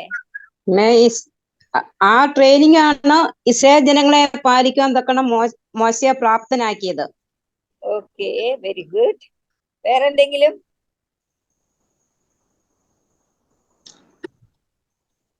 നമ്മള് എബ്രായർ ലേഖനം 11-ാം അധ്യായം വിശ്വാസികളെ കുറിച്ചുള്ള വിശ്വാസ വീരന്മാരുടെ ഒരു ചാപ്റ്ററാണ് 11.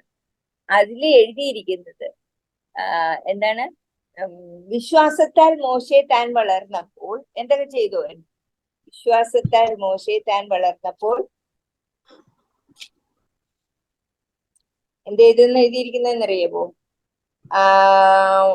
മോശെ താൻ വളർന്നപ്പോ പാപത്തിന്റെ തൽക്കാല ഭോഗത്തെക്കാളും ദൈവജനത്തോടുകൂടെ കഷ്ടം അനുഭവിക്കുന്ന തിരഞ്ഞെടുത്തു. ഒരു തിരഞ്ഞെടുപ്പ് മോശ നടത്തി. ഒരു തിരഞ്ഞെടുപ്പ്. ഇത് 40 yearsൽ വന്ന ഒരു വലിയൊരു ക്രൈസിസ് ആണ്. മോശയുടെ ജീവിതത്തിൽ വന്ന ഒരു പ്രതിസന്ധി. ആ കാര്യമാണ് ഇവിടെ പൗലോസ് അപ്പോസ്തലൻ വിവരിച്ചിരിക്കുന്നത്. അത് 40 വയസ്സായപ്പോ ഉണ്ടായിരുന്ന പ്രതിസന്ധി എന്ന് പറയുന്നത്, ഒരു പ്രതിസന്ധി വന്നു. അത് ഞാനിപ്പോ എക്സ്പ്ലെയിൻ ചെയ്യാൻ. അപ്പൊ മോശ തിരഞ്ഞെടുപ്പ് ആ തിരഞ്ഞെടുപ്പ് എടുത്ത ദൈവജനത്തോടുകൂടെ കഷ്ടം അനുഭവിച്ച് തിരഞ്ഞെടുക്കാൻ കാരണം എന്താണ്? മോശയുടെ എന്ത് കാരണമാണ് അത് തിരഞ്ഞെടുത്തത്? നമ്മൾ തുടക്കത്തിൽ വായിച്ചത് വിശ്വാസത്താൽ. ആ അമ്മ അവനിൽ ഉണ്ടാക്കിയ വിശ്വാസത്താൽ. നമ്മള് റോമർ 10:17 പഠിച്ചിട്ടുണ്ട്. എന്താണ്? വിശ്വാസം കേൾവിയാലും കേൾവി ക്രിസ്തുവിന്റെ വിശ്വാസമായിരിക്കും. ഈ അമ്മ അവന്റെ ചെവിയിൽ പറഞ്ഞു കൊടുത്താൽ അവനെ പരിശീലിപ്പിച്ചത് ചെറുപ്പത്തിലെ യേശുവിന്റെ അതേപോലെ യേശുവിന്റെ എന്ന് പറഞ്ഞാല് അന്ന് അവരിലൊക്കെ ഉണ്ടായിരുന്ന യേശുവിന്റെ ആത്മാവ് തന്നെയായിരുന്നു. ദൈവത്തിന്റെ എല്ലാ കഥകളും ചട്ടങ്ങളും പ്രമാണങ്ങളും എല്ലാം മോശയ്ക്ക് പറഞ്ഞു കൊടുത്തിരുന്നു. അതവൻ വെറുതെ കേട്ടിട്ട് പോയില്ല, അത് അവനിൽ വിശ്വാസമായിട്ട് പരിണമിച്ചിരുന്നു.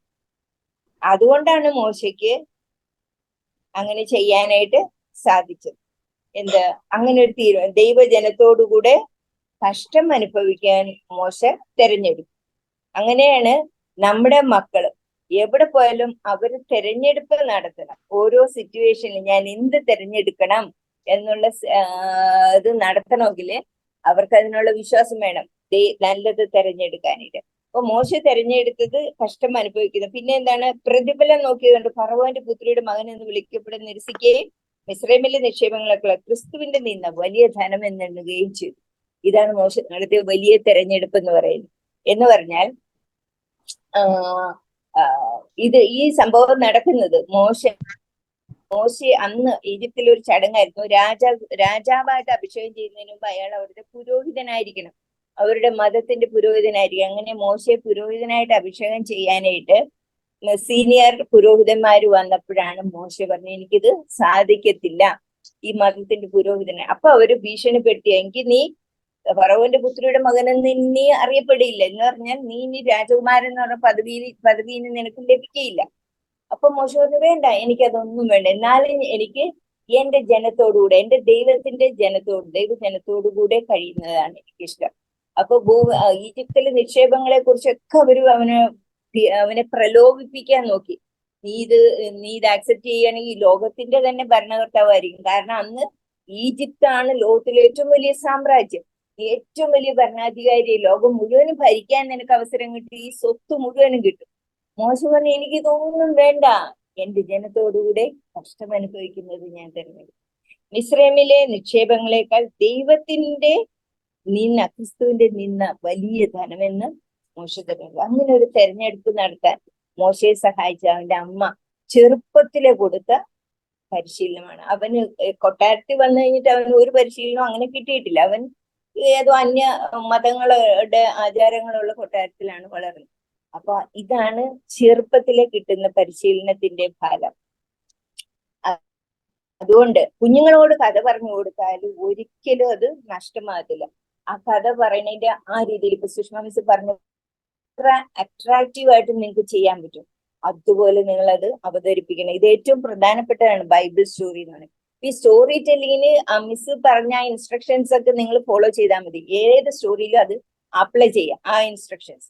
ബൈബിൾ കഥകളായാലും നിങ്ങൾ എപ്പോഴും ക്ലാസ്സിൽ പോയാലും അതിൻ്റെതായിട്ടുള്ള എന്തെങ്കിലും പടങ്ങളോ എന്തെങ്കിലും ഓഡിയോ വിഷ്വൽ കാണിക്കാൻ, ഇത് മേളിൽ പ്രൊജക്ടർ വെച്ച് കാണിക്കാനുള്ളതോ അല്ലെങ്കിൽ പടങ്ങൾ എന്തെങ്കിലുമൊക്കെ ആയിട്ട് വേണം നിങ്ങൾ പോകാൻ.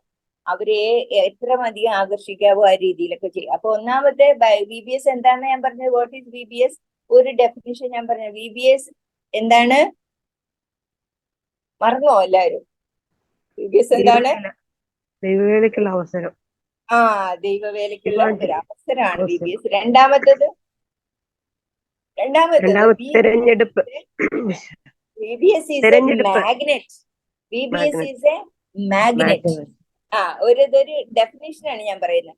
ആ തെരഞ്ഞെടുപ്പൊക്കെ ഞാൻ പറഞ്ഞത് മറ്റേതായിട്ട് കണക്ട് ഇല്ല. കുഞ്ഞുങ്ങളെ ശീലിപ്പിച്ചാല് അവര് പ്രായമാകുമ്പോ എന്ത് തെരഞ്ഞെടുക്കും എന്നുള്ളതാണ്. ഇത് ഈ ചെറുപ്പത്തിലെ കിട്ടുന്ന ട്രെയിനിങ്ങിൽ നിന്നാണ് അത് മനസ്സിലാകുന്നത്. അപ്പോ പിന്നെ ഇപ്പൊ ഞാൻ പറഞ്ഞ രണ്ടാമത്തെ definition VBS is a magnet. Magnet ഉപയോഗം എന്തുവാ? മാഗ്നറ്റ് എന്തിനാ ഉപയോഗിക്കുന്നത്? എല്ലാവരെയും ആകർഷിക്കാനായിട്ട് മാഗ്നറ്റ്. ഓക്കെ, VBS ഒരു മാഗ്നറ്റ് ആണ്. ആരെ ആകർഷിക്കാൻ? കുഞ്ഞുങ്ങളെ ആകർഷിക്കാനുള്ള ഒരു മാഗ്നറ്റ് ആണ്. അവര് ഫസ്റ്റ് ഡേയില് VBS വന്നു കഴിഞ്ഞിട്ട് തിരിച്ചു ചെല്ലുമ്പോ അവര് എന്ത് പറയണം? എന്ത് പറയണം? നല്ല രസമായിരുന്നു, ഞങ്ങക്ക് ഇനിയും പോണം, നാളെ പോണം. ടീച്ചർ എന്തൊക്കെയായിരുന്നു നമ്മുടെ VBSൽ എന്തൊക്കെ ഉണ്ടായിരുന്നു എന്നറിയാം. നാളെ ഞങ്ങക്ക് പോണം. ഞാൻ എന്റെ അടുത്ത വീട്ടിൽ അവന്റെ അടുത്തും കൂടെ പറയാം, അവനെയും കൂടെ കൂട്ടി വിളിച്ചുകൊണ്ട് പോകാം. ഇങ്ങനെ കുഞ്ഞുങ്ങൾ പറയുന്നതാണ് ശരിക്കുള്ള VBS. അല്ലെങ്കിൽ ചില VBSകളുണ്ട്, അതൊക്കെ കഴിയുമ്പോഴേക്കും പിള്ളേര് അയ്യോ എനിക്കിനി അവിടെ പോകണ്ട, ഇത്രയും ബോറിംഗ് ആയിട്ടുള്ള ഒരു സ്ഥലം ഇല്ല, അങ്ങനെയും പറയും പിള്ളേര്, ഇല്ലേ? പറയും തീർച്ചയായിട്ടും. അത് നിങ്ങളുടെ കയ്യിലാണ് അതിരിക്കുന്നത്. അതിനെ മാഗ്നറ്റ് ആക്കണോ അതോ പിള്ളേർക്ക് വെറുപ്പാകുന്ന രീതിയിലാക്കണോ എന്നുള്ളത് നിങ്ങളുടെ കയ്യിലിരിക്കും. നിങ്ങൾക്ക് കിട്ടിയ ഈ ബുക്കുകൾ നമ്മള് മറ്റ് സഭകളിലേക്ക് നോക്കി നിങ്ങൾ അസൂയപ്പെട്ടിട്ടോ നിരാശപ്പെട്ടിട്ടോ കാര്യമില്ല. അവരവിടെ വലിയ ബടാഖാന കൊടുക്കുന്നു, പിന്നെ ഭയങ്കര മ്യൂസിക്കും ഡാൻസും പാട്ടും ഇതൊക്കെ വേണ്ടതാണ്. ചിലപ്പോൾ നമ്മുടെ പള്ളിയിൽ മ്യൂസിക് ഒന്നും ഇല്ലായിരിക്കും, എന്നാലും നിങ്ങൾക്ക് കഴിയുന്ന പോലെ ആർക്കെങ്കിലും മ്യൂസിക് ഇൻസ്ട്രുമെന്റ്സ് പ്ലേ ചെയ്യാനുള്ളവരെയൊക്കെ നിങ്ങൾക്ക് വിളിച്ച് നിങ്ങളെ പാട്ട് പാടുമ്പോൾ ഒന്ന് ഹെൽപ്പ് ചെയ്യാൻ സഹായിച്ചാൽ അത് ഭയങ്കര ലൈവ്ലി ആക്കാം. നിങ്ങളുടെ സോങ് സർവീസ് ഒക്കെ ലൈവ്ലി ആക്കാം. കുറെ പാട്ടുകൾ ഞാൻ റെക്കോർഡ് ചെയ്ത് പിള്ളേരെ കൊണ്ട് പാടിച്ച് റെക്കോർഡ് ചെയ്തെല്ലാം ജീന മിസ്സിനെ ഏൽപ്പിച്ചിട്ടുണ്ട്. നിങ്ങൾക്ക് വേണമെങ്കിൽ അത് എടുക്കാം. ഇനി കുറച്ചുകൂടി എന്തെങ്കിലും ഉണ്ടെന്ന് തോന്നുന്നു, അതെടുക്കാം. പുതിയ പാട്ടുകൾ, ഇത് ഞാൻ കുറച്ച് നാളുകൾക്ക് മുമ്പ് റെക്കോർഡ് ചെയ്ത പുതിയ പാട്ടുകൾ കുറച്ചുകൂടി ഉണ്ട്. പക്ഷെ അത് എങ്ങനെയാണ് പഠിപ്പിക്കേണ്ടതെന്ന് എനിക്കറിയാം. ഞാൻ വേണമെങ്കിൽ റെക്കോർഡ് ചെയ്ത് പാടി വേർഡ്സ് എഴുതിയും അയച്ചു തരാം. ആക്ഷനൊക്കെ ഇപ്പൊ നിങ്ങൾ തനിയെ ഇട്ടാ മതി. എനിക്കിതിപ്പോ കാണിച്ചു തരാൻ പറ്റില്ലല്ലോ പാട്ട് പാടി, അപ്പോഴേക്ക് സമയമില്ല നമുക്ക് തീർക്കാനായിട്ട്. ഓക്കെ, ശരിക്കും VBS ട്രെയിനിങ് എന്ന് പറഞ്ഞാൽ സൂമിൽ നടക്കുകയില്ല ഇപ്രാവശ്യം. പക്ഷെ നമുക്ക് ടൈം ഇല്ലാത്തതുകൊണ്ടാണ് തോന്നുന്നത് ഇങ്ങനെ. കാരണം സ്കൂൾ അടച്ചപ്പോഴേക്ക് പലരും തുടങ്ങിയും കഴിഞ്ഞു.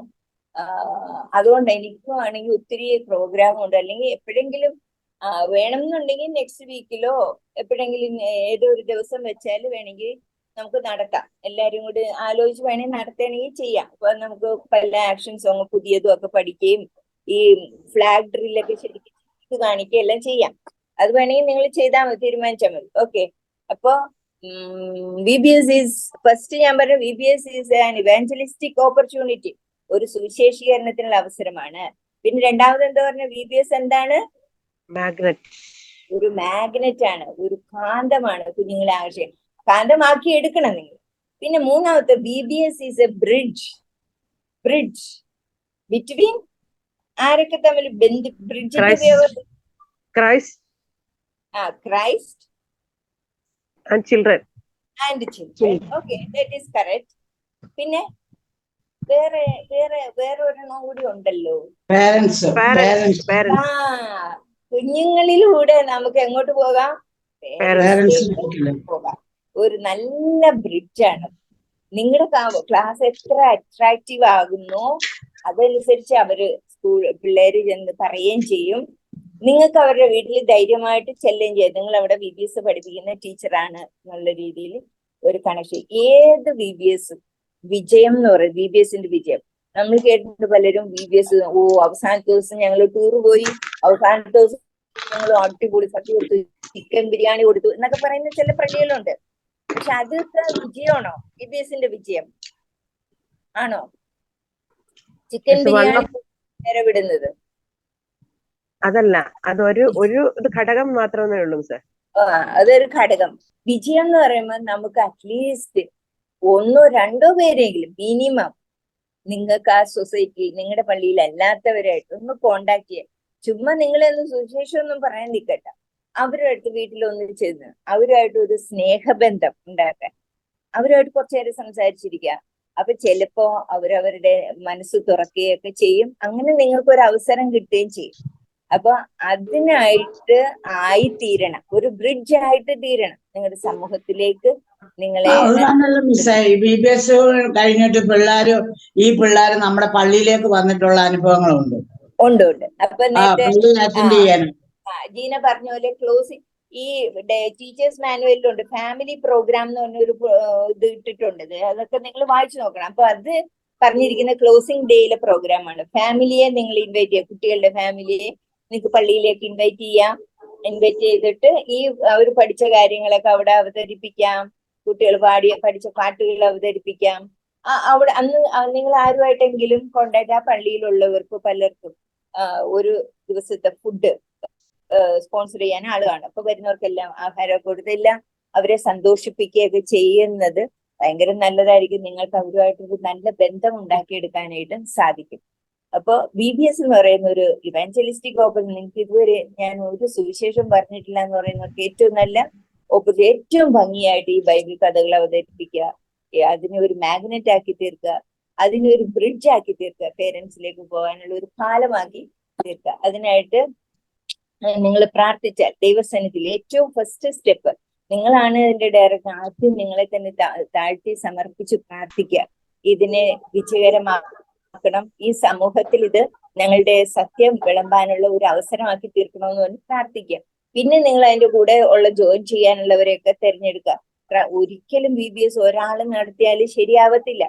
അതിന് ക്രാഫ്റ്റ് പഠിപ്പിക്കാൻ കഴിവുള്ളവർക്ക് ചിലപ്പോൾ പാട്ടറിയില്ലായിരിക്കും, പാട്ടറിയാവുന്നവർക്ക് ചിലപ്പോൾ കഥ പറയാൻ അറിഞ്ഞിട്ടായിരിക്കും. ഓരോരുത്തർക്കും ദൈവം പല തരത്തിലുള്ള വരങ്ങളും കഴിവുകളാണ് തന്നതെന്ന് ബൈബിളിൽ പറഞ്ഞിട്ടുണ്ട്. അതനുസരിച്ച് നമ്മൾ ഓരോരുത്തരെയും തിരഞ്ഞെടുത്ത് ഈ പ്രോഗ്രാമിന് ആവശ്യമായിട്ടുള്ള എല്ലാത്തിനും കൊണ്ടുവരണം. ഇനി കുറെ കാര്യം ഇതിന് പറയേണ്ടത്, എന്തുകൊണ്ടാണ് ഇത്രയും വെറൈറ്റി പ്രോഗ്രാം ഒക്കെ ഇതിൽ അറേഞ്ച് ചെയ്തിരിക്കുന്നത് എന്നൊക്കെ അതിന് റീസൺസ് ഉണ്ട്. അതെല്ലാം പറയാൻ നിന്ന സമയമില്ല. അപ്പൊ ബൈബിൾ ക്ലാസ്സിനായിരിക്കും ഏറ്റവും കൂടുതൽ സമയം നിങ്ങൾ ചെലവഴിക്കേണ്ടത്. അതിലങ്ങനെ ഇട്ടിട്ടുണ്ട്, പ്രോഗ്രാമിൽ അങ്ങനെ ഇട്ടിട്ടുണ്ട് കൂടുതൽ സമയം എന്ന് പറഞ്ഞാല് ഒരു പാഠം പഠിപ്പിച്ചു കഴിഞ്ഞിട്ട് നിങ്ങൾ അന്നത്തെ വാക്യവും ആ കുട്ടികളെ കൊണ്ട് അന്ന് അവിടെ പഠിപ്പിക്കണം. അത് നിങ്ങളുടെ ബുദ്ധി കൊണ്ട് ആലോചിക്കണം. ഏതൊക്കെ വിധത്തിൽ വെറുതെ ഇങ്ങനെ നിങ്ങൾ ഇത് പഠിച്ചുകൊണ്ട് വരണം എന്ന് പറഞ്ഞാൽ അവര് ചിലപ്പോ എല്ലാവരും ഒന്നും പഠിച്ചുകൊണ്ട് വരത്തില്ല. അന്ന് പോകുന്നതിന് മുമ്പ് തന്നെ നിങ്ങൾ അവിടെ വെച്ച് പഠിപ്പിക്കാനായിട്ട് എന്തെങ്കിലും മാർഗം നോക്കണം. ഇപ്പൊ ഞാൻ ചെയ്ത ഒരു മാർഗം അത് ഞാൻ കൊണ്ടുവരാൻ മറന്നുപോയി. ഇപ്പൊ ഇത് ഒരു പീക്കോക്കിന്റെ പടമാണ്. ഇതേപോലെ ഏതെങ്കിലും പഴയ ഡ്രോയിങ് ബുക്കുകളിൽ ഏതെങ്കിലും മാംഗോയുടെ പടമോ ബട്ടർഫ്ലൈയുടെ പടമോ അങ്ങനെ എന്തെങ്കിലും പടം ഉണ്ടാവും. ആ പടം എടുത്തിട്ട് അതിന്റെ കൂടെ ഒരു 10 എത്ര ലെസൺ ഉണ്ട് അത്രയും ലെസണിലുള്ള പേപ്പർ അതിന്റെ കൂടെ വെച്ചിട്ട് അതിനടിയിൽ വെച്ചിട്ട് ഈ ഷേപ്പിൽ ഇങ്ങനെ നമ്മൾ വെട്ടിയെടുക്കുക. ഈ ബട്ടർഫ്ലൈയുടെ ഷേപ്പിലാണെങ്കിലോ എളുപ്പം വെട്ടാവുന്ന ഏതെങ്കിലും ഒരു സാധനം, ആപ്പിളിന്റെ ഷേപ്പോ അങ്ങനെ ഈ ഇത്രയും പേജസ് വെട്ടിയെടുത്തിട്ട് അതിനെ 2 സ്റ്റേപ്ലർ വെച്ച് അടിച്ച് ഒരു ബുക്ക് പോലെ ആക്കിയത്. ഓരോ പേജിലും നമുക്ക് ഓരോ ദിവസത്തെ മെമ്മറി വേഴ്സ് എഴുതാം. എന്നിട്ട് അത് കുട്ടികളുടെ ഫസ്റ്റ് ഡേയിൽ അവരുടെ കയ്യിൽ കൊടുക്കുക. അവരുടെ പേരൊക്കെ എഴുതി നല്ല തിളങ്ങുന്ന ഗ്ലിറ്ററിങ് പേന വെച്ച് പേരൊക്കെ എഴുതിയിട്ട് ഈ മെമ്മറി വേഴ്സ് ഓരോ പേജിലുണ്ടാവും. എന്നിട്ട് അന്ന് തന്നെ അത് ഒന്നിയിൽ അവര് വീട്ടിൽ പോയി പഠിക്കുക, അല്ലെങ്കിൽ അവിടെ വെച്ച് തന്നെ പഠിച്ച് കേൾപ്പിക്കുന്നവർക്ക് നിങ്ങളൊരു സ്റ്റിക്കർ, നമ്മള് കടകളിലൊക്കെ ഇഷ്ടംപോലെ സ്റ്റിക്കർ വാങ്ങിക്കാട്ടോ, സ്റ്റാറിന്റെയോ എന്തെങ്കിലും ഓരോ പേജിലും ഒട്ടിച്ചു കൊടുക്കുക. അവര് പഠിക്കുന്നു. അപ്പൊ ഒരു സ്റ്റാർ കിട്ടുമ്പോൾ അവർക്ക് അടുത്ത പിറ്റേ ദിവസം അത് അടുത്ത മെമ്മറീസ് പഠിക്കണമെന്ന് ഭയങ്കര ആഗ്രഹമായിരിക്കും. അങ്ങനെ വീട്ടിൽ നിന്ന് പഠിച്ചുകൊണ്ട് വരാം. അല്ലെങ്കിൽ ഇവിടെ വെച്ച് സ്കൂളിൽ ക്ലാസ്സിൽ വെച്ച് പഠിപ്പിക്കാനും മാർഗമുണ്ട് പലതരത്തിലുള്ള. അതിലൊന്ന് ഞാൻ പറയാം, ഇപ്പൊ ഗോഡ് ഈസ് ലവ്, 1 John 4:8 കുഞ്ഞുങ്ങളെ പഠിപ്പിക്കാൻ.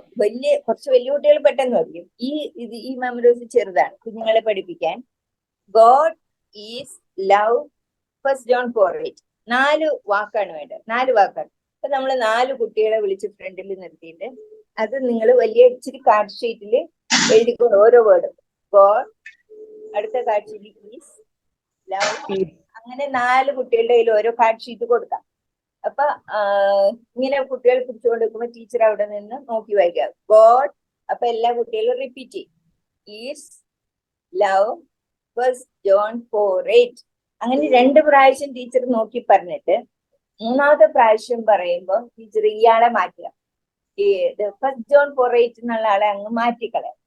എന്നിട്ട് ബാക്കി വായിപ്പിക്കണം ഗോഡ് ഈസ് ലവ്, ബാക്കി അടുത്ത ആളില്ല. അപ്പൊ അവര് നിങ്ങൾ പറയാതെ തന്നെ കുട്ടികൾ അത് പറഞ്ഞിരിക്കും 1 John 4:8. പിന്നെ അടുത്ത പറയുമ്പോ ലവ് എന്നുള്ളത് വാക്ക് മാറ്റിയിട്ട് ഗോഡ് ഈസ്, ബാക്കി എന്താ അതവര് പറയും.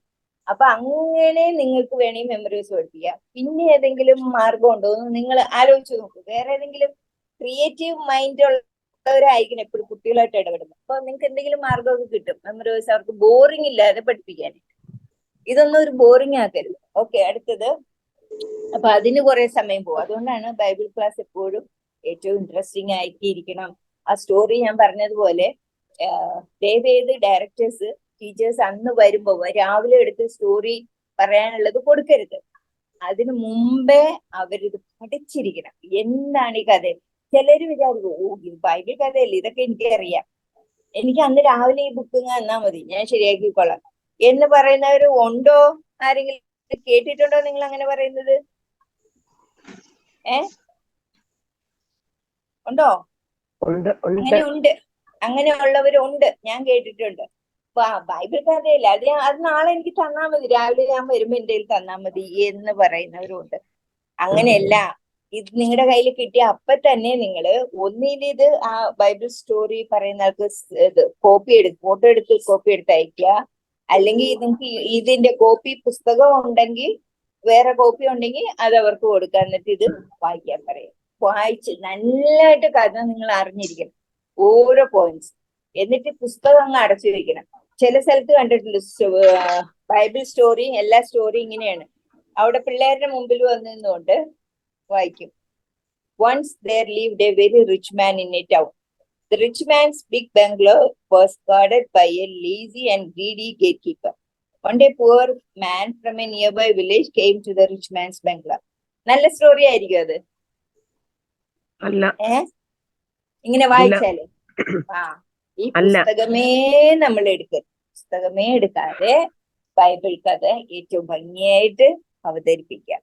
അത് അവരെ ശരിക്കും ഇങ്ങനെ വാ പൊളിച്ച് കേട്ടിരിക്കത്തക്ക രീതിയിലായിരിക്കണം നിങ്ങൾ ആ കഥ അവതരിപ്പിക്കണം. അത് അവരുടെ മനസ്സിൽ കടക്കണം. എനിക്കറിയാം, ഞാൻ എൻ്റെ മക്കള് ചെറുതായിരുന്നപ്പോഴും രാത്രി, അന്ന് ഇവർക്ക് ഈ കുന്തമൊന്നും ഇല്ലായിരുന്നു. എന്താണ്, മൊബൈൽ ഫോൺ ഇല്ലായിരുന്നു, TV ഇല്ലായിരുന്നു, കമ്പ്യൂട്ടർ ഇല്ലായിരുന്നു വീട്ടിൽ. അവർ ചെറുതായിരിക്കും.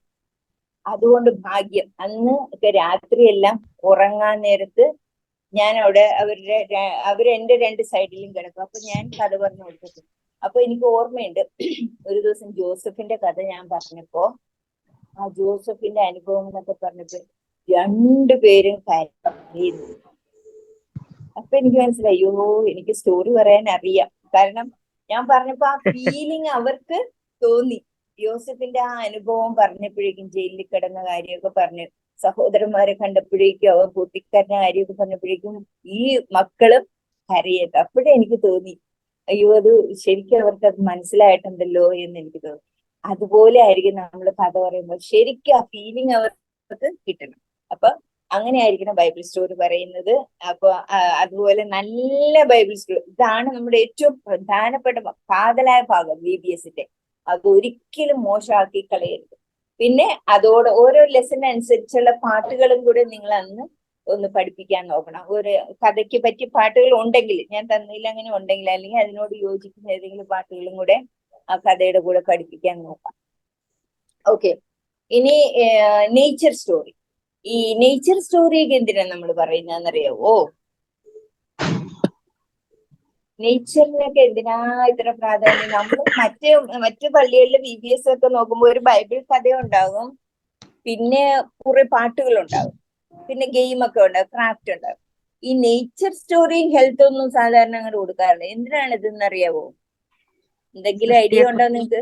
സൃഷ്ടിയെ കുറിച്ച്, ദൈവത്തിന്റെ സൃഷ്ടിയെ കുറിച്ച് കുട്ടികളെ ബോധവാന്മാരാക്കാൻ വേണ്ടിയിട്ട്. സൃഷ്ടിയെ കുറിച്ചാണോ? ദൈവത്തിന്റെ മഹത്വം. നേച്ചറിനെ അറിയപ്പെടുന്നത് എന്താ അറിയോ? Nature is the second book of God എന്നാണ് അറിയപ്പെടുന്നത്. Nature is the second book of God. എന്തായിരിക്കും ഫസ്റ്റ് ബുക്ക്? ഏതായിരിക്കും? ബൈബിൾ. എന്നുവെച്ചാൽ ദൈവത്തെ അറിയാനുള്ള ആദ്യത്തെ വഴിയാണ്, അല്ലെ ആദ്യത്തെ പുസ്തകം എന്ന് പറഞ്ഞാൽ ഇതല്ല, ബൈബിളാണ്. പക്ഷെ രണ്ടാമതൊരു പുസ്തകമുണ്ട് ദൈവത്തെ അറിയാനുള്ള, രണ്ടാമത്തെ ഒരു പുസ്തകം. അതെന്താണ്? നേച്ചർ. പ്രകൃതി. നമ്മൾ പ്രകൃതിയിലേക്ക് നോക്കിയാൽ, ഇപ്രാവശ്യം നിങ്ങളുടെ പ്രകൃതിയിൽ ലോട്ടസ് ഫ്ലവറിനെ കുറിച്ചോട്ട് ഓരോ ഇല എടുത്താലും, ഓരോ പൂവെടുത്താലും, ഓരോ കായെടുത്താലും, ഓരോ ഫ്രൂട്ട് എടുത്താലും എല്ലാത്തിലും ആരുടെ കയ്യൊപ്പുണ്ട്? ദൈവത്തിന്റെ കയ്യൊപ്പുണ്ട്. എങ്ങനെയാണ് ദൈവം ഇത്ര അത്ഭുതകരമായിട്ട് ഈ പ്രകൃതിയിൽ ഓരോന്നിനും ഉണ്ടാക്കിയിരിക്കുന്നതെന്ന് നമുക്ക് പറഞ്ഞു കൊടുക്കാം. അപ്പൊ പ്രകൃതിയിലൂടെ നമ്മൾ ദൈവത്തിന്റെ സൃഷ്ടിയല്ല അറിയുന്നത്, സൃഷ്ടിതാവിന്, ഇത്രയും ജ്ഞാനിയായ ഒരു സൃഷ്ടിതാവ് ഈ ലോകത്തിലുണ്ടെന്ന്, അതാണ് അവരുടെ മനസ്സിൽ കൊടുക്കേണ്ടത്. കാരണം ലോകം മുഴുവനും പരിണാമ സിദ്ധാന്തത്തിന്റെ പുറകെ പോയിരിക്കുകയാണ്. ഇതെല്ലാം തനിയെ അങ്ങ് ഉണ്ടായതാണ്, മനുഷ്യൻ അങ്ങ് കുരങ്ങിൽ നിന്നുണ്ടായതാണ് എന്നൊക്കെ വിശ്വസിക്കുന്ന ഇഷ്ടം പോലെ ആൾക്കാരുണ്ട്. വിശ്വാസം എന്ന് പറഞ്ഞ സാധനം ഇപ്പോ യുവജനങ്ങളിൽ നിന്നൊക്കെ പോയിരിക്കുകയാണ്. ഈ നമ്മൾ നെറ്റിൽ നോക്കുമ്പോ അറിയാം, ഫസ്റ്റ് ഏറ്റവും നമ്പർ 1 റിലിജൻ എന്ന് പറഞ്ഞാൽ ക്രിസ്ത്യാനിറ്റിയാണ് വേൾഡില്. രണ്ടാമത്തേത് നിൽക്കുന്നത് ഇസ്ലാമാണ്. മൂന്നാമത്തേത് ഏത് സ്ഥാനമായിരുന്നു? ഹിന്ദുയിസം ആയിരുന്നു. പക്ഷെ ഇപ്പൊ ഹിന്ദുയിസത്തിനേക്കാൾ കൂടുതൽ നമ്പർ കൂടി വരുന്ന ഒരു മതമാണ് നിരീശ്വരവാദം. ദൈവമില്ല, ദൈവം വേണ്ട, നമുക്ക് നല്ലതായിട്ട് ജീവിക്കാൻ ദൈവം വേണ്ട എന്ന് വിശ്വസിക്കുന്ന ഒരു മതം ഇപ്പൊ രൂപപ്പെട്ടു വന്നിരിക്കുകയാണ്. ഇത് ഏദൻ തോട്ടത്തിൽ വെച്ച് പിശാച് സ്ത്രീയോട് പറഞ്ഞതാണ്, നീ ഇത് തിന്നോ, ഒരു കുഴപ്പം വരില്ല, നീ ഇത് തിന്നാൻ എന്ത് പറയും? നന്മ തിന്മകളെ അറിയുന്നവരായി നീ ദൈവത്തെ പോലെ ആയിത്തീരും. ദൈവം വേണ്ട, ദൈവം പറഞ്ഞു ഒന്നും അനുസരിക്കണ്ട, ദൈവം ഇല്ലെങ്കിലും നമുക്ക് നല്ലവരാണ്, നമുക്ക് കുറെ മണി കിട്ടിയാൽ മതി. ഈ നിരീശ്വരവാദം കൂടുതലും ഉണ്ടാകുന്നത് റിച്ച് കൺട്രീസിലാണ്, സമ്പന്ന രാഷ്ട്രങ്ങൾ. സമ്പത്ത് വർദ്ധിക്കുന്നതോറും ദൈവത്തെ വേണ്ടാത്ത തള്ളിക്കളയുന്ന ഒരു ജനസമൂഹം ഇപ്പൊ ലോകത്തിൽ ഉണ്ടായിക്കൊണ്ടിരിക്കുകയാണ്. ഈവൻ അഡ്വന്റിസ്റ്റ് യുവജനങ്ങൾ പോലും പലരും അതിനെ പിടിക്കുകയാണ്. പിന്നെ ഇത് ഒരു അത്ഭുതം ഒന്നുമല്ല, കാരണം യേശുക്രിസ്തു, എല്ലാരും ഒന്ന് മ്യൂട്ട് ചെയ്യാവോ? യേശുക്രിസ്തു ഇത് പ്രവചിച്ചിട്ടുള്ളതാണ്. ആകയാൽ മനുഷ്യപുത്രൻ വരുമ്പോൾ ഭൂമിയിൽ എന്ത് കണ്ടെത്തുമോ? വിശ്വാസം കണ്ടെത്തുമോ എന്ന് ചോദിച്ചിരിക്കുകയാണ്. എന്ന് പറഞ്ഞാൽ അതുണ്ടാവില്ല എന്ന് യേശു നേരത്തെ പറഞ്ഞിട്ടുള്ള കാര്യം. നമ്മുടെ മക്കളൊന്നും അതിലായി പോകാതിരിക്കാൻ, അല്ലെ നിങ്ങളുടെ അടുത്ത് VBSനായിട്ട് വരുന്ന കുട്ടികളൊന്നും ദൈവമില്ല എന്നുള്ളൊരു വിശ്വാസത്തിലേ പോകാതിരിക്കാൻ ഈ പ്രകൃതിയെ കുറിച്ചുള്ള പഠനം വളരെയധികം ഉപകരിക്കുക. അപ്പോ പ്രകൃതി നേച്ചർ സ്റ്റോറീസ് നമ്മൾ ക്ലാസ്സിൽ വന്ന് വായിക്കാൻ നിൽക്കാതെ ഏത് വിഷയത്തെ, ഫസ്റ്റ് ഒരു ഫ്ലവറിനെ കുറിച്ചാണ്, സെക്കൻഡ് മൗണ്ടൻസിനെ കുറിച്ചാണ്. അപ്പൊ നമ്മള് അത് ഈ പുസ്തകത്തിൽ ഉള്ളതിനേക്കാൾ കൂടുതൽ അറിവ് ലഭിക്കാൻ നോക്കുക. ഏത് വിഷയമാണോ അതിനെക്കുറിച്ച് കുറച്ചുകൂടി കൂടുതൽ, ഇപ്പൊ നിങ്ങളുടെയൊക്കെ കയ്യിലിരിക്കുന്ന ഫോണിൽ ഗൂഗിൾ സെർച്ച് ചെയ്താൽ ഇഷ്ടം പോലെ നോളജ് ഒക്കെ കിട്ടും. അപ്പൊ അങ്ങനെ കൂടുതൽ അറിവുള്ളവരായിട്ട് അത് പകർന്നു കൊടുക്കാൻ നോക്കുക. ഒരിക്കലും കുട്ടികൾ അവിശ്വാസത്തിലേക്ക് പോകാൻ ഇടയാത്ത വിധത്തിൽ ഓരോ വിഷയങ്ങൾ, ഓരോ ക്ലാസ്സുകൾ അവരെ വിശ്വാസം വർദ്ധിപ്പിക്കുന്നതായിട്ട് തീരാനായിട്ട് സാധിക്കണം. കാരണം വിശ്വാസത്താലാണ് മോശ അത്രയും വലിയൊരു തീരുമാനം എടുത്തത്. അങ്ങനെ തീരുമാനം എടുക്കാനായിട്ടും എല്ലാത്തിനേക്കാൾ ഉപരിയായി ദൈവത്തിന് ഒന്നാം സ്ഥാനം കൊടുക്കാനായിട്ടും എല്ലാ മക്കളെയും നമ്മൾ അതിനായിട്ട് പ്രാക്ടീസ് ചെയ്യാം. ഇപ്പോ അങ്ങനെ ചെയ്യാം.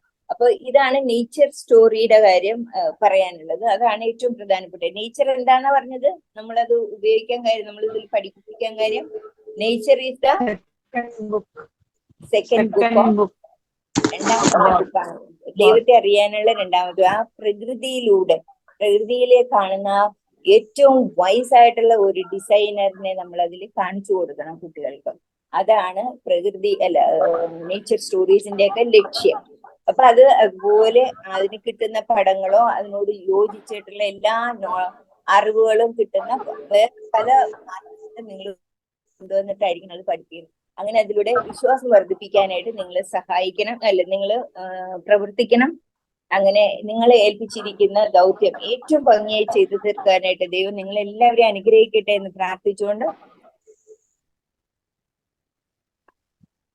ക്ലാസ് എടുത്ത മിസ്സിന് പ്രത്യേകം നന്ദി പറഞ്ഞതൊന്നും ബൈബിൾ സ്റ്റോറീസ് എങ്ങനെ പറയണം, കുട്ടികളുടെ ഉള്ളിലേക്ക് എങ്ങനെ കടന്നു ചെല്ലുന്ന രീതിയിൽ പറയണം, അതുപോലെ തന്നെ പ്രകൃതിയിലൂടെ എങ്ങനെ കുട്ടികളെ ദൈവത്തിലേക്ക് ആകർഷിക്കാൻ സാധിക്കുമെന്ന് പറഞ്ഞതെന്ന് മിസ്സിന് പ്രത്യേകം നന്ദി പറഞ്ഞുകൊള്ളുന്നു.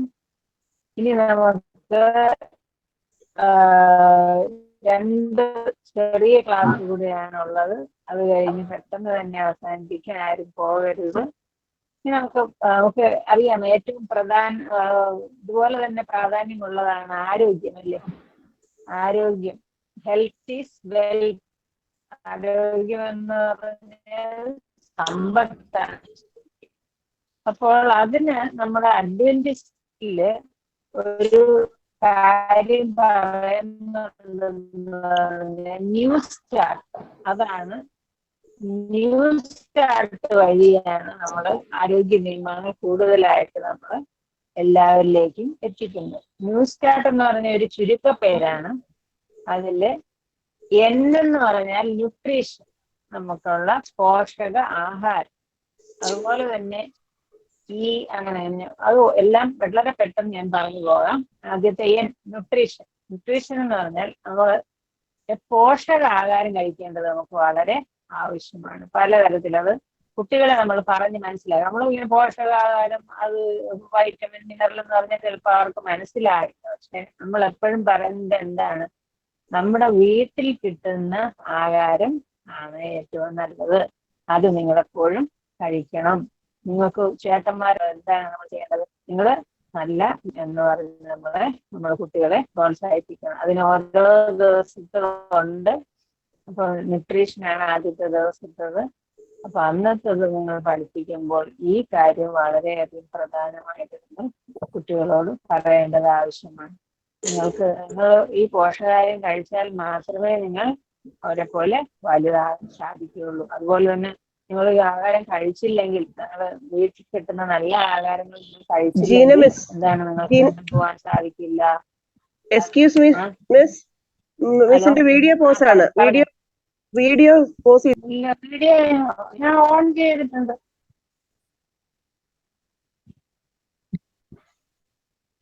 എന്താണെന്ന് അറിയില്ല. സൗണ്ട് കേൾക്കുന്നുണ്ടല്ലോ, കുഴപ്പമില്ല. അപ്പോൾ നമുക്ക് അതെന്തോ ഇതിന്റെ നെറ്റിന്റെ കംപ്ലൈന്റ് ആയിരിക്കും. ഞാൻ ഓൺ ചെയ്തിട്ടുണ്ട്. അപ്പോൾ ഈ ആഹാരം ശരിക്കുള്ള ആഹാരം കഴിച്ചില്ലെങ്കിൽ നിങ്ങൾ കുട്ടികളോടെ കളിക്കാൻ സാധിക്കില്ല. നിങ്ങൾക്ക് അസുഖം വന്ന് വീട്ടിൽ കിടക്കേണ്ടതായിട്ടുള്ള വരും. അങ്ങനെയൊക്കെ നമ്മൾ പറയുമ്പോൾ എന്താണ്, കുട്ടികളെ അത് ആഹാരം കഴിക്കുന്നതിന് വേണ്ടി പ്രോത്സാഹിപ്പിക്കാൻ സാധിക്കും. നിങ്ങൾ പൊക്കം വയ്ക്കണമെങ്കിൽ എല്ലാം നന്നായിട്ട് തട്ടി കഴിക്കണം. അതുപോലെ തന്നെ നിങ്ങൾക്ക് ബുദ്ധി കൂടുതൽ ലഭിക്കണമെങ്കിൽ, നിങ്ങൾക്ക് ഓർമ്മശക്തി കിട്ടണമെങ്കിൽ നിങ്ങൾ ഒരിക്കലും ജങ്ക് ഫുഡ്സ്, അതായത് വറുത്തതും പൊരിച്ചതും അങ്ങനെയുള്ള ഈ ബേക്കറി ഐറ്റംസ് ഒക്കെ നമ്മൾ ഒഴിവാക്കണം എന്ന് നമ്മൾ കുട്ടികളെ പറഞ്ഞ് പ്രോത്സാഹിപ്പിക്കുക. അതുപോലെ തന്നെ നമുക്ക് എല്ലുകൾക്ക് ബലം കിട്ടാൻ നല്ല ആഹാരം കഴിക്കണം. വലിയവർക്ക് ബലം കിട്ടാനേ ഓടി ചാടി മറ്റുള്ളവർ ഓട്ട മത്സരത്തിനായാലും സ്പോർട്സിനായാലും ഒക്കെ പങ്കെടുക്കുമ്പോൾ ഒന്നാമത് എത്തണമെങ്കിൽ തീർച്ചയായും നല്ല ആഹാരം കഴിക്കണം. അതുപോലെ തന്നെ നിങ്ങൾക്ക് നല്ല ഉന്മേഷത്തോടെ ഇരിക്കണമെങ്കിൽ വെള്ളം ധാരാളമായി കുടിക്കുന്നവരെ പ്രോത്സാഹിപ്പിക്കുക. ഒരു എപ്പോഴും പഠിക്കാൻ വരുമ്പോൾ തന്നെ വെള്ളം കൊണ്ടുവരാൻ പ്രോത്സാഹിപ്പിക്കുക. അതുപോലെ നിങ്ങൾ വേണം ഇവിടുന്ന് തന്നെ വെള്ളം നല്ല വെള്ളം കൊടുക്കുക. നല്ല വെള്ളം എന്താണെന്നുള്ളവരെ ധരിപ്പിക്കാം. വെറുതെ പൈപ്പിൽ നിന്നുള്ള വെള്ളം കുടിക്കാൻ പാടില്ല. ചൂടാക്കിയാണ് കുടിക്കാനുള്ള കാര്യം അവരെ ധരിപ്പിക്കണം. അതുപോലെ തന്നെ നമ്മള് ആഹാരം കഴിക്കുമ്പോൾ അതിൻ്റെ കൂടെ ഫ്രൂട്ട്സ് എപ്പോഴും കഴിക്കണമെന്നുള്ളത് അവരെ പ്രോത്സാഹിപ്പിക്കുക. പല പല വർണ്ണങ്ങളിലുള്ള ഫ്രൂട്ട്സിനെ കുറിച്ച് അവരോട് പറയുക. ഇതിന് ഇന്ന ഗുണങ്ങളുണ്ട്, ഇത് കഴിച്ചാൽ നിങ്ങൾക്ക് അത് അവരോട് പറയുക. അതുപോലെ തന്നെ നമ്മൾ ഒരു പ്ലേറ്റ് എടുത്തിട്ട് അത് വരച്ച് കാണിക്കുക. അത് 4ആയിട്ട് ഭാഗിച്ചിട്ട് അതിന്റെ ഒരു ഭാഗത്ത് നമുക്ക് ചോറ്, അതിന്റെ ഒരു ഭാഗത്ത് പച്ചക്കറികൾ, ഒരു ഭാഗത്ത് ധാന്യങ്ങൾ കാണിക്കുക, അടുത്ത ഭാഗത്ത് ഫ്രൂട്ട്സ് കാണിക്കുക. അങ്ങനെ നല്ല വർണ്ണത്തിലുള്ള ഒരു മോഡൽ പ്ലേറ്റ് നിങ്ങൾക്ക് കാണിക്കാൻ, ആഹാരത്തിന്റെ പ്ലേറ്റ് നിങ്ങൾക്ക് കാണിക്കാൻ പറ്റിയാൽ അത് വളരെ നന്നായിരിക്കും. കാരണം അതിൽ നിന്ന് ഓരോ വർണ്ണത്തിലുള്ളത് ഫ്രൂട്ട്സ് ആയാലും വെജിറ്റബിൾസ് ആയാലും അവർ കഴിക്കുന്നത് അവരെ കാണിച്ച് പ്രോത്സാഹിപ്പിക്കാൻ സാധിക്കും. അതുപോലെ തന്നെ പ്രഭാത ആഹാരം എത്രത്തോളം പ്രധാനമാണെന്ന് കാരണം നമ്മൾ രാത്രി കിടന്നുറങ്ങിയിട്ട് എന്താണ് ഇത്രയും സമയം ആഹാരം ഒന്നും കഴിക്കാതിരിക്കണം.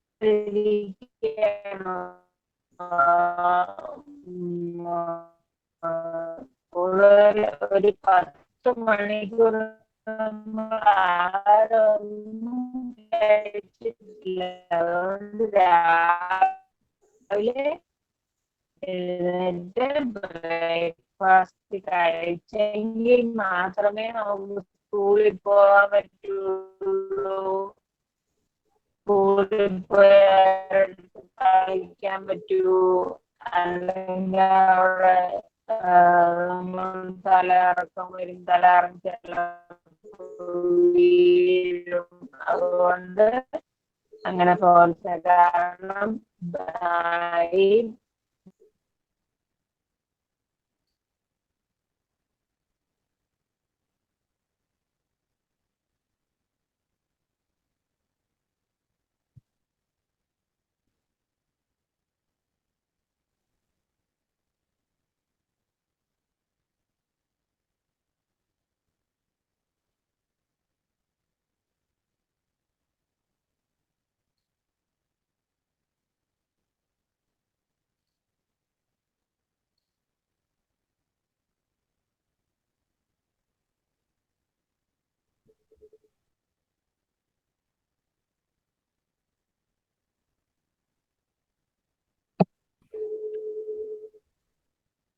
കേൾക്കാമോ? കേൾക്കുന്നില്ലല്ലോ, ഇതെന്താ?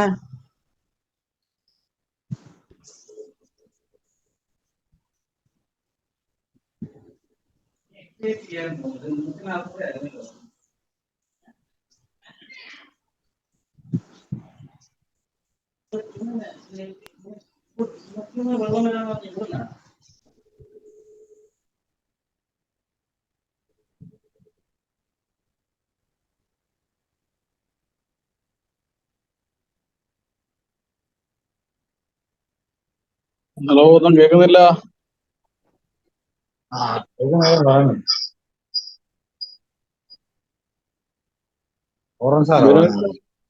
ബിനോയ് സാറേ, എന്താ ഇപ്പൊ കേൾക്കാമോ?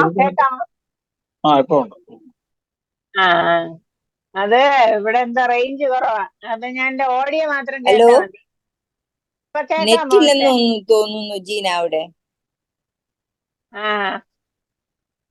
ഇപ്പൊ ഓഡിയോ ജീന കേൾക്കാമോ? ഞാൻ എന്നാ മുകളിലോട്ട് വരാം.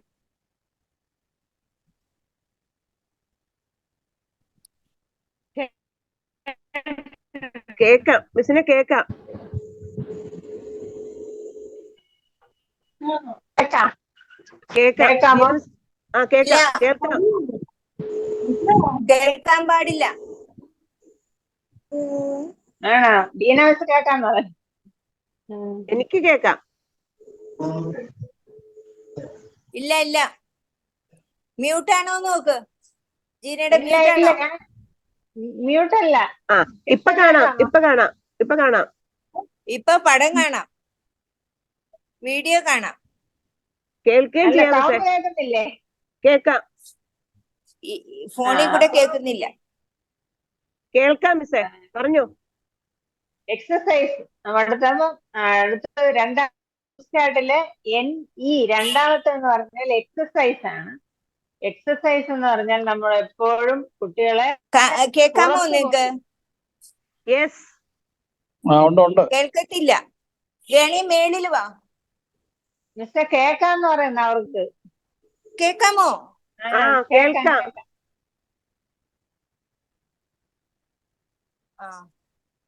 അപ്പൊ നമ്മൾ പുറത്തു പോയുള്ള എക്സസൈസ് ആണ് ഏറ്റവും നന്നായിട്ട് നമ്മൾ ചെയ്യാൻ വേണ്ടി കുട്ടികളെ പ്രോത്സാഹിപ്പിക്കേണ്ടത്. കുട്ടികൾക്ക് പറയണം, നിങ്ങൾ വെറുതെ അകത്തിരുന്ന് കഴിഞ്ഞാൽ നിങ്ങൾക്ക് ഒരിക്കലും ശരിയായിട്ടുള്ള എക്സസൈസ് കിട്ടില്ല, ശരിയായിട്ട് നിങ്ങൾക്ക് സ്കൂളിൽ പഠിക്കാൻ സാധിക്കില്ല. അതുകൊണ്ട് നിങ്ങൾ കൈയും കാലും എല്ലാം എടുത്ത് പുറത്തു പോയി എക്സസൈസ് ചെയ്യണം എന്നുള്ളത് അവരെ പറഞ്ഞ് മനസ്സിലാക്കേണ്ടത് വളരെ ആവശ്യമാണ്.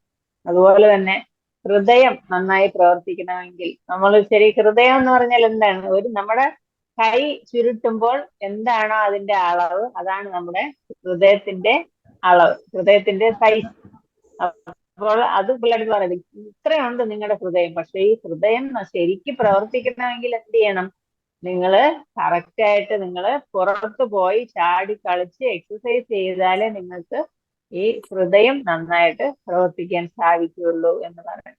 അതുപോലെ തന്നെ മസില് നല്ലതായിട്ട് വരണമെങ്കിൽ, മസില് നന്നായിട്ട് ഡെവലപ്പ് ചെയ്യണമെങ്കിൽ അതിന് എക്സസൈസ് ആവശ്യമാണ്.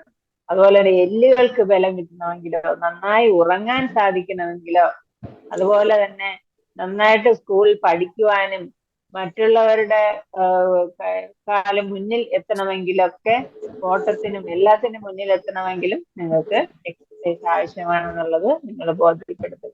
അടുത്തത് ന്യൂസ് ചാർട്ടിന്റെ NEW വാട്ടർ.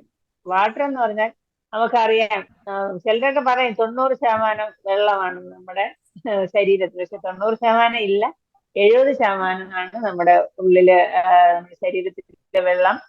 ആ വെള്ളത്തിന്റെ അളവ് 70% ആയിരിക്കുന്നത് കൊണ്ട് തന്നെ ഈ അളവ് നിലനിർത്തുവാൻ വേണ്ടി നമ്മൾ എപ്പോഴും വെള്ളം കുടിക്കേണ്ടത് ആവശ്യമാണ്. അതും എപ്പോഴും കുട്ടികളെ മനസ്സിലാക്കി കൊടുക്കുക. അതായത് നമ്മൾ വെള്ളം കുടിക്കുന്നതോടൊപ്പം മൂത്രം ഒഴിക്കണം. കാരണം അത് കുട്ടികൾക്ക് പറയുകയാണ്, മൂത്രം കെട്ടി നിന്ന് അനേക അസുഖം വരും, എന്നാൽ വെള്ളം കുടിച്ചാൽ എത്ര വിഷാംശം നമ്മുടെ ശരീരത്തിലുണ്ടെങ്കിലും ഒട്ടുമിക്കായിട്ടുള്ള രോഗാണുക്കളും വിഷാംശവും എല്ലാം പുറത്തു പോകാൻ ഈ വെള്ളം കുടിക്കുന്നതുകൊണ്ട് സാധിക്കും. അതുകൊണ്ട് തന്നെ ഏറ്റവും നന്നായിട്ട് വെള്ളം കുടിക്കുക. അതുപോലെ കുട്ടികളെ വെള്ളം കൊണ്ടുവരുമ്പോൾ ആ വെള്ളത്തിന്റെ അളവ്, അതായത് ബോട്ടില് പോകുന്നതിന് മുമ്പ് കാണിക്കാൻ പറയാം. ഏറ്റവും കുടിച്ച് തീർത്തവർക്ക് പ്രത്യേകമായിട്ട് നമ്മൾ അഭിനന്ദനം കൊടുക്കേണ്ടത് ആവശ്യമാണ്. അതുപോലെ തന്നെ ഞാൻ ചുരുക്കി പറയാണ്, ന്യൂസ് ചാർട്ടിന്റെ N nutrition, E exercise, W water, S എന്ന് പറഞ്ഞാൽ സൺലൈറ്റ് ആണ്, സൂര്യപ്രകാശം. പലപ്പോഴും നമ്മൾ ചില കുട്ടികൾക്കൊന്നും അറിയില്ല സൂര്യപ്രകാശം, എന്നാലും അവര് വെളിയിലേക്ക് കളിക്കുമ്പോൾ സൂര്യപ്രകാശം അവർക്ക് കിട്ടും.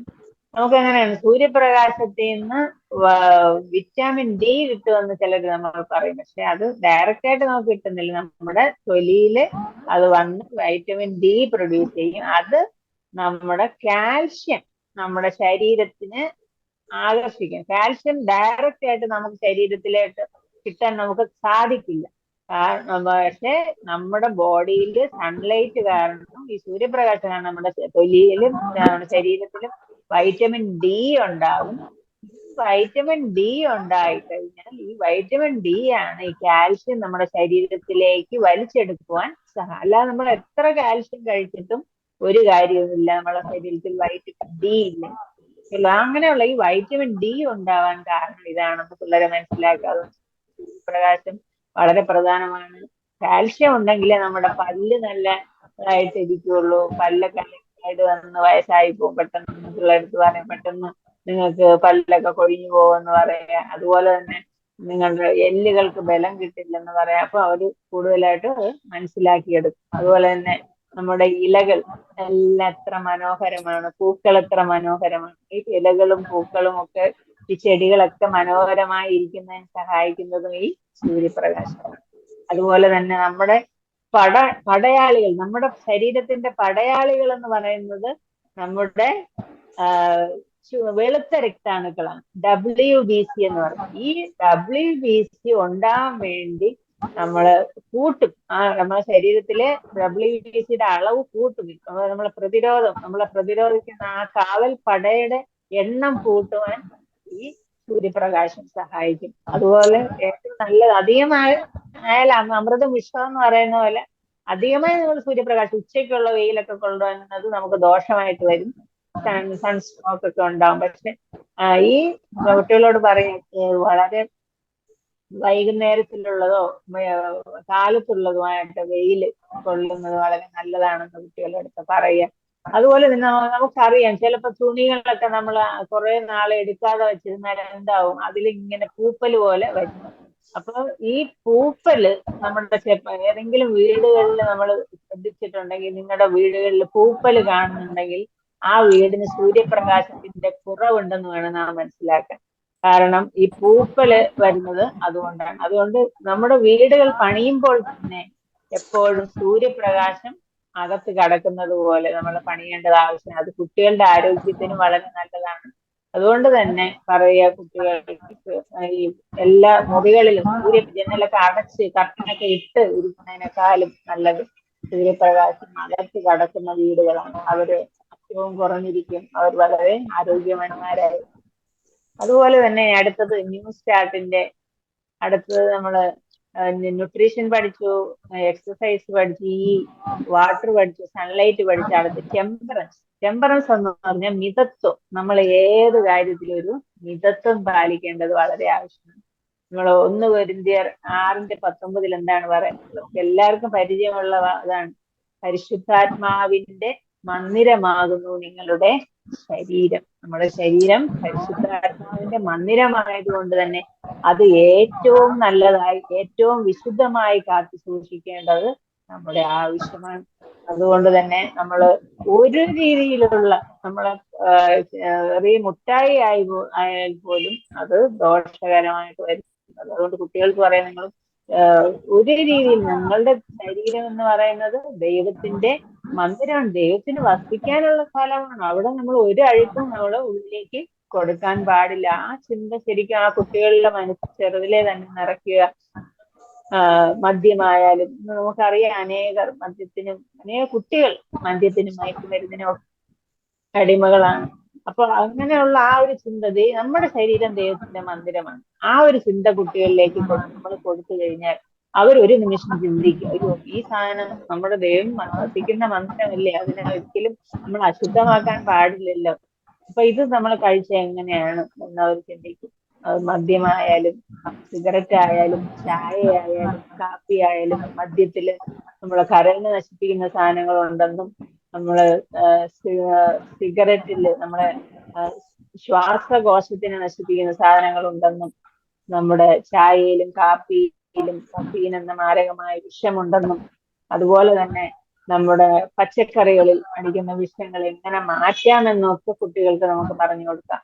അങ്ങനെ നമുക്ക് ആ പുളിവെള്ളത്തിലോ അതല്ലെങ്കിൽ നമ്മുടെ ഉപ്പിട്ട് നന്നായിട്ട് കഴുകുന്നതിലൂടെയോ ഒക്കെ ഈ വിഷം എങ്ങനെ മാറ്റാമെന്നുള്ള രീതിയും കുട്ടികൾക്ക് പറഞ്ഞു കൊടുക്കുക. അതുപോലെ തന്നെ നമുക്ക് കഴിക്കാവുന്ന മത്സ്യങ്ങൾ ഏതാണ്, കഴിക്കാൻ പാടില്ലാത്തത് ഏതാണ്, നമുക്ക് കഴിക്കാവുന്ന മാംസം ഏതാണ്, കഴിക്കാൻ പാടില്ലാത്തത് ഏതാണ്, അതെല്ലാം പറഞ്ഞു കൊടുക്കുക. നമുക്ക് ലേവ്യ 11-ാം അധ്യായത്തിൽ നമുക്കത് കാണാൻ സാധിക്കും. അതായത് ഇറച്ചി ഏതാണ് കഴിക്കുന്നത് പറയാമോ? നിങ്ങൾ എല്ലാവരും മിണ്ടാതിരിക്കുന്നതുകൊണ്ട് ഞാൻ പറയുന്നത് എന്താണ്? ഇറച്ചി എങ്ങനത്തെ ഇറച്ചിയൊക്കെയാണ് നമുക്ക് കഴിക്കാൻ പറ്റുന്നത്? മൃഗങ്ങൾ അങ്ങനെയുള്ളതായിരിക്കണം. ബുദ്ധിയുള്ള മൃഗങ്ങളായിരിക്കും. കുളമ്പ് അയവിറക്കും. കാര്യമുണ്ട് പ്രധാനപ്പെട്ട എന്താണ് ഒന്ന്? ആരാ പറഞ്ഞ? അയവിറക്കും. ലോറൻസ് പാസ്റ്റർ അയവിറക്കുന്നതും കുളമ്പ് കുളമ്പ് രണ്ടായിട്ട് പിളർന്നിരിക്കുന്നതുമായിട്ടുള്ളതിന്റെ നമുക്ക് കഴിക്കാം. അതുപോലെ തന്നെ മീനാണെങ്കിൽ വാല് രണ്ടായിട്ട് പിരിഞ്ഞിരിക്കുന്നത് അതായിരിക്കും, ചെതുമ്പലുള്ളതുമായിരിക്കും.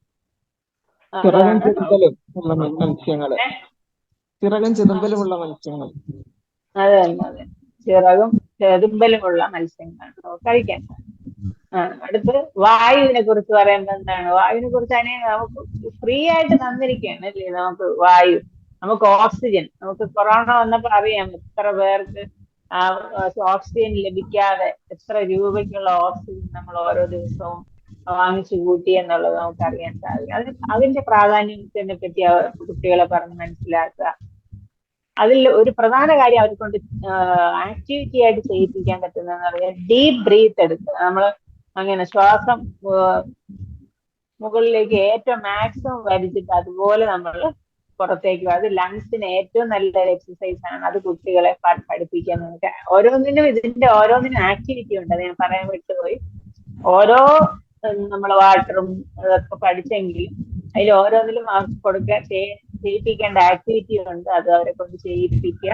അതുപോലെ തന്നെ ഈ മലിനീകരണം ഒഴിവാക്കുക. നമ്മളെ വീട്ടിലായാലും പൊടികൾ എല്ലാം തുടച്ച് വൃത്തിയായി എപ്പോഴും ഇടയ്ക്കിടയ്ക്ക് നമ്മൾ വീട് തുടയ്ക്കുക. അതുപോലെ തന്നെ പൊടികളെല്ലാം നമ്മൾ തുടച്ച് വൃത്തിയാക്കുക. അതുപോലെ വീടിനകത്ത് പ്രവേശിക്കുന്നതിന് മുമ്പായിട്ട് നമ്മൾ ചവിട്ടി ഉപയോഗിക്കുക. ചവിട്ടിയിൽ കാല് ആ പൊടി തട്ടിയിട്ട് വീടിനകത്ത് കയറുന്ന ആ ശീലം, അതൊക്കെ കുട്ടികളെ അവിടെ പറഞ്ഞ് മനസ്സിലാക്കി നമ്മൾ പരിസരം എപ്പോഴും ശുചിയായിട്ട് സൂക്ഷിക്കാൻ അവരെ ശീലിപ്പിക്കും. അതുപോലെ ഇനി രണ്ടെണ്ണം കൂടെ ഉള്ളു ബാക്കി. അതിലൊന്നാന്ന് പറഞ്ഞാൽ റെസ്റ്റ്. നമ്മള് വിശ്രമം ഏറ്റവും ഇന്നത്തെ കുട്ടികൾക്ക് ഇപ്പം മൊബൈലും കൂടെ വന്നതിന് ശേഷം എന്താണ്, റെസ്റ്റ് വളരെ കുറവാണല്ലേ. പണ്ടൊക്കെ കുട്ടികൾ 8 മണിക്കൂർ മുതൽ 10 മണിക്കൂർ വരെ ഉറപ്പായിട്ട് ഉറങ്ങിയിരുന്നു. പക്ഷെ ഇപ്പൊ എന്ത് ചെയ്യുന്നു, ഈ കുട്ടികള് ഉറങ്ങുന്നില്ല. അവര് മൊബൈല് നോക്കി ഇങ്ങനെ കിടക്കും. അപ്പൊ അതുകൊണ്ട് തന്നെ അവര് ഉറങ്ങാത്തതിന്റെ അവരുടെ കണ്ണിന് പ്രശ്നം വരുമെന്നും കാഴ്ചയ്ക്ക് പ്രശ്നം വരുമെന്നുള്ള കാര്യങ്ങൾ അവരെ ധരിപ്പിക്കുക. അവരെ ഉറങ്ങാൻ വേണ്ടി അവരെ പ്രോത്സാഹിപ്പിക്കുക. ഉറങ്ങുന്നവർക്ക് കൂടുതൽ ബുദ്ധി ഉണ്ടാവും, അവർക്ക് ഓർമ്മശക്തി കൂടുമെന്നുള്ള കാര്യം അവരെ ധരിപ്പിക്കുക നമുക്ക്. അതുപോലെ തന്നെ ശരിയായിട്ടുള്ള ഉറക്കം കിട്ടിയാൽ എന്തെങ്കിലും മുറിവോ ചതവോ എന്തെങ്കിലും പൊട്ടലോ എല്ലിൽ പൊട്ടലോ ഒക്കെ ഉണ്ടായാൽ അത് പെട്ടെന്ന് സുഖമാവും. അത് ശരിയായിട്ടുള്ള കാര്യം. അത് കുട്ടികൾക്ക് പറയുക. അപ്പൊ അവർക്ക് ഭയങ്കര സന്തോഷമാണ്. അതിപ്പോ ഒന്ന് ഉറങ്ങിയാൽ ശരിയാവുമെങ്കിൽ എന്താ നമുക്ക് പെട്ടെന്ന് എല്ലാം ശരിയായിട്ട് നമുക്ക് സ്കൂളിൽ പോകാം, കളിക്കാൻ പോകാം എന്നവര് ചിന്തിക്കും. അപ്പൊ അതുപോലെ തന്നെ നമ്മുടെ തലച്ചോറിലും അത് ഏറ്റവും നല്ലതാണ്, നമ്മുടെ എല്ലിന്റെ വളർച്ചയ്ക്ക് നല്ലതാണ്. നമ്മള് അവരെ ധരിപ്പിക്കേണ്ടത് വളരെ ആവശ്യം. അവസാനത്തേൽ നമുക്ക് പോവാം. അവസാനത്തത് നമ്മൾ ദൈവത്തിലുള്ള ആശ്രയം. അത് നമ്മൾ കൊച്ചുരേശസ് പറഞ്ഞതുപോലെ മോശ ആ 12 വർഷം മാത്രമാണ് എന്റെ അമ്മയോടൊപ്പം ആയിരുന്നത്. ആ ശരിയായ ദൈവത്തിനെ ആരാധിച്ചത്.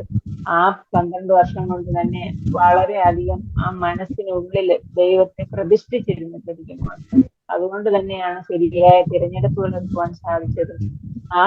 എന്തൊക്കെ പ്രതിസന്ധി വരുമ്പോഴും ദൈവത്തിൽ ആശ്രയിക്കും. ഇന്നത്തെ കുട്ടികൾക്ക് പ്രതിസന്ധി വരുമ്പോൾ എന്ത് ചെയ്യണമെന്ന് അറിയില്ല. അവർക്ക് ആകെ അവർ പതറിപ്പോവുകയാണ്. എന്റെ മാതാപിതാക്കൾക്ക് പറഞ്ഞാൽ അവർ എങ്ങനെ പ്രതികരിക്കും? എനിക്ക് ആശ്രയിക്കാൻ, എനിക്കെല്ലാം പറയുവാൻ, എന്റെ ദുഃഖങ്ങൾ പങ്കുവയ്ക്കുവാൻ, എനിക്ക് എന്റെ എല്ലാ കാര്യങ്ങളും പറഞ്ഞ് എനിക്ക് ആശ്വാസം കണ്ടെത്തുവാൻ എനിക്ക് ആരുണ്ട് എന്നുള്ള ചിന്തയിൽ ശരിക്കും കുട്ടികൾ വളരെയധികം വിഷമത്തിലാണ് സാഹചര്യം. എന്നാൽ ഈ ചെറുപ്രായത്തിൽ അവരുടെ മനസ്സിൽ ദൈവത്തെ ഉറപ്പിച്ചാൽ തീർച്ചയായിട്ടും നമുക്ക് ആ ദൈവം അവരെ രക്ഷിക്കും, കാത്തു സൂക്ഷിക്കും എന്നുള്ള ആ വിശ്വാസം നമ്മൾ അവർക്ക് കൊടുക്കണം. വരുന്ന കുട്ടികൾക്ക് എല്ലാവർക്കും ആ ഒരു വിശ്വാസം കൊടുക്കുകയാണെങ്കിൽ തീർച്ചയായിട്ടും നമുക്കത് ഒരിക്കലും ആ കുട്ടികൾ ദൈവത്തിൽ നിന്ന് ഒഴിഞ്ഞു മാറുകയില്ല. ദൈവത്തിൽ ആശ്രയിച്ചുകൊണ്ട് തന്നെ അവർക്ക് മുന്നോട്ട് പോകുവാൻ സാധിക്കും. അതിനായിട്ട് ദൈവം നമ്മളെ അനുഗ്രഹിക്കട്ടെ. ഈ ക്ലാസ് നിങ്ങൾ ഭയങ്കര സ്പീഡിലായി പോയി നിങ്ങൾക്ക് ഗുണപ്പെട്ടു എന്ന് വരുന്നു. ഇനി ഒരു ക്ലാസ് കൂടെ ഉണ്ട്. ഞാൻ ഇപ്പൊ 1 മിനിറ്റ് വരെ ഞാൻ സാധനം എടുത്തിട്ട് പോയി.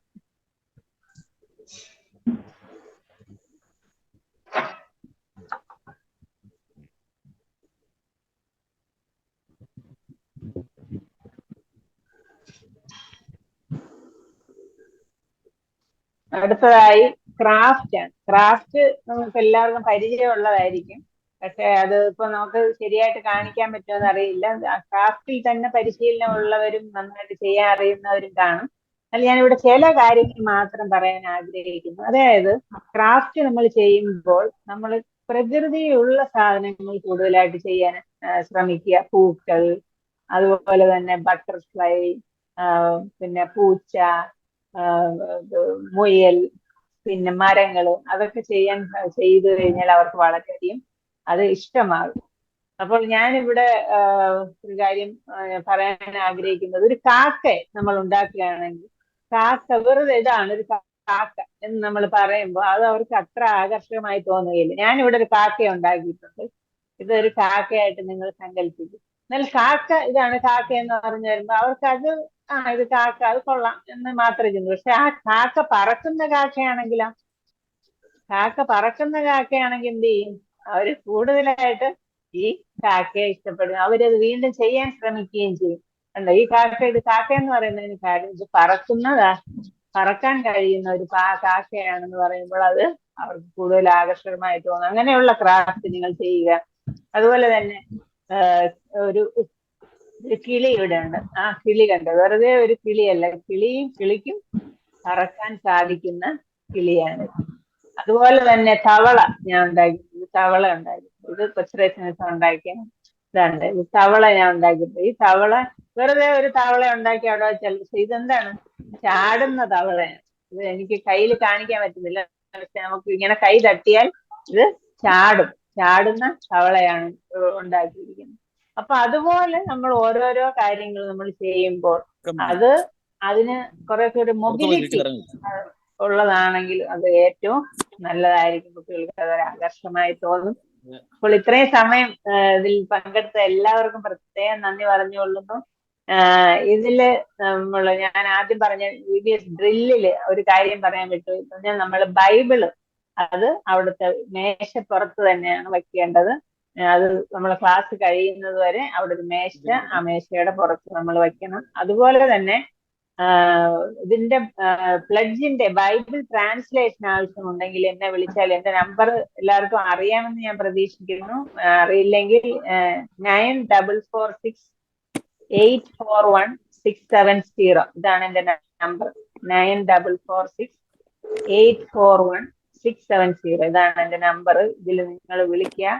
എന്ത് സംശയം ഉണ്ടെങ്കിലും നിങ്ങൾക്ക് ചോദിക്കാം. നിങ്ങൾക്ക് ഇനി ക്ലാസ് വെക്കണമെങ്കിൽ ഓരോ ഏരിയ തിരിച്ച് നമുക്ക് വേണമെങ്കിൽ ക്ലാസ് വെക്കാം. അപ്പോ നമുക്ക് അത് ക്ലാസ് വെക്കണമെങ്കിൽ നമുക്കത് വെക്കാം. കാരണം ഇതിപ്പം നമുക്ക് ഇപ്പൊ 3 ലീഡേഴ്സിനെ ഒരുമിച്ച് കിട്ടി. ഇപ്പൊ നമ്മൾ 3 പേര് ഒരുമിച്ച് ഉണ്ടായിരുന്നു ഈ പ്രോഗ്രാമില്. അപ്പൊ നിങ്ങൾക്ക് ഇത് കാണുമ്പോൾ ഏകദേശം ഒരു ഐഡിയ നിങ്ങൾക്ക് കിട്ടും. നിങ്ങൾക്ക് നിങ്ങളുടെ പള്ളിയിൽ വെക്കണം, വെക്കാം. അതുപോലെ തന്നെ ഫ്ലാഗ് നിങ്ങൾക്ക് ഉണ്ടാക്കണമെങ്കിൽ ഇപ്രാവശ്യം ഏതായാലും പറ്റും. ഞാൻ ഇനി അടുത്ത വർഷം എന്തായാലും ഓരോ സർക്കിളിനും ഓരോ ഫ്ലാഗ് ഉണ്ടാക്കുവാൻ ഞാൻ തീരുമാനിച്ചിരിക്കുകയാണ്. അത് നിങ്ങൾക്ക് തരുന്നതായിരിക്കും.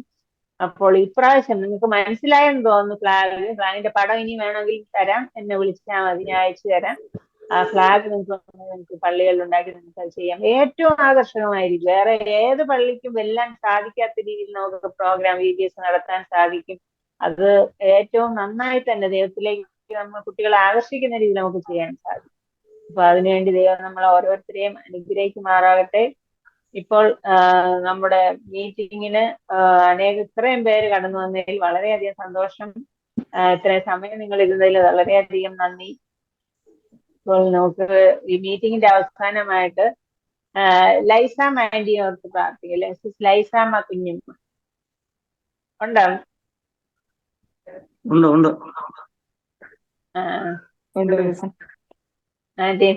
ആന്റിയോർക്ക് പ്രാർത്ഥിക്കാം.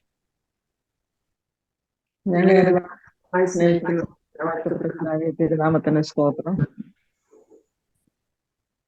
കർത്താവേ, സമയം അടിയങ്ങളോട് എന്നതിനെ കുറിച്ച് ഞങ്ങൾക്ക് കേൾക്കുവാനും പഠിക്കാനും മനസ്സിലാക്കാൻ ദൈവം അവിടുന്ന് സഹായിച്ചതിനായി